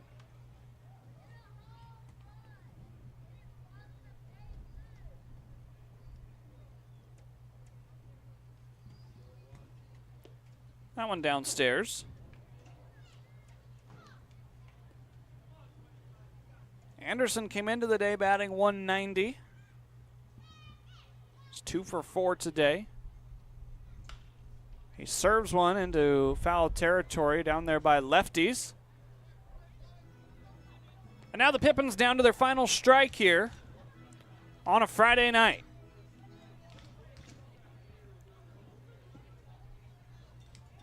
Orem trying to shut the door for Cowlitz. 1 ball, 2 strikes. Here's the pitch. This is shallow out towards left. Ranging over into foul territory as the shortstop Nelson. And that is the first victory of the season for the Cowlitz Black Bears. Dylan Anderson flies out foul to the shortstop Nelson to end this game. And another night where the Pippins had a decent number of hits. They had 8 of them, as many hits as the Black Bears had runs. But for the second time, just unable to keep their opponent off the board early. Some numbers from tonight for Yakima Valley. Anderson was 2 for 5 on the night, as Neil Jansen was 2 for 4, 1 RBI. Brett Haggerty, Kyler Bittner, Charlie Shebler, and Jaden St. Cyr also had hits tonight. But it was not enough, as Pippins were only able to scratch across 2 runs against the Cowlitz Black Bears. They now drop to 3-4 on the season and sit at a half game below 500. Cowlitz earns their first win here in the regular season. They're now 1-3 and will try to capture their first series victory tomorrow when they take on these same Yakima Valley Pippins at 6:35 p.m. right here at Yakima County Stadium. Frustrating night for the offense and a frustrating night again for the defense. The Pippins commit 3 errors behind their pitching staff. The Black Bears were spotless on defense as they take this one 8-2. That'll wrap up our coverage for this Friday night game here from Yakima County Stadium. For all of us involved with the Yakima Valley Pippins broadcast and the Yakima Valley Pippins team, I'm Harmon Johnson signing off, saying stay safe, have a great night, and we will talk to you tomorrow right back here against the Cowlitz Black Bears at 6:35. Have a good night, everybody.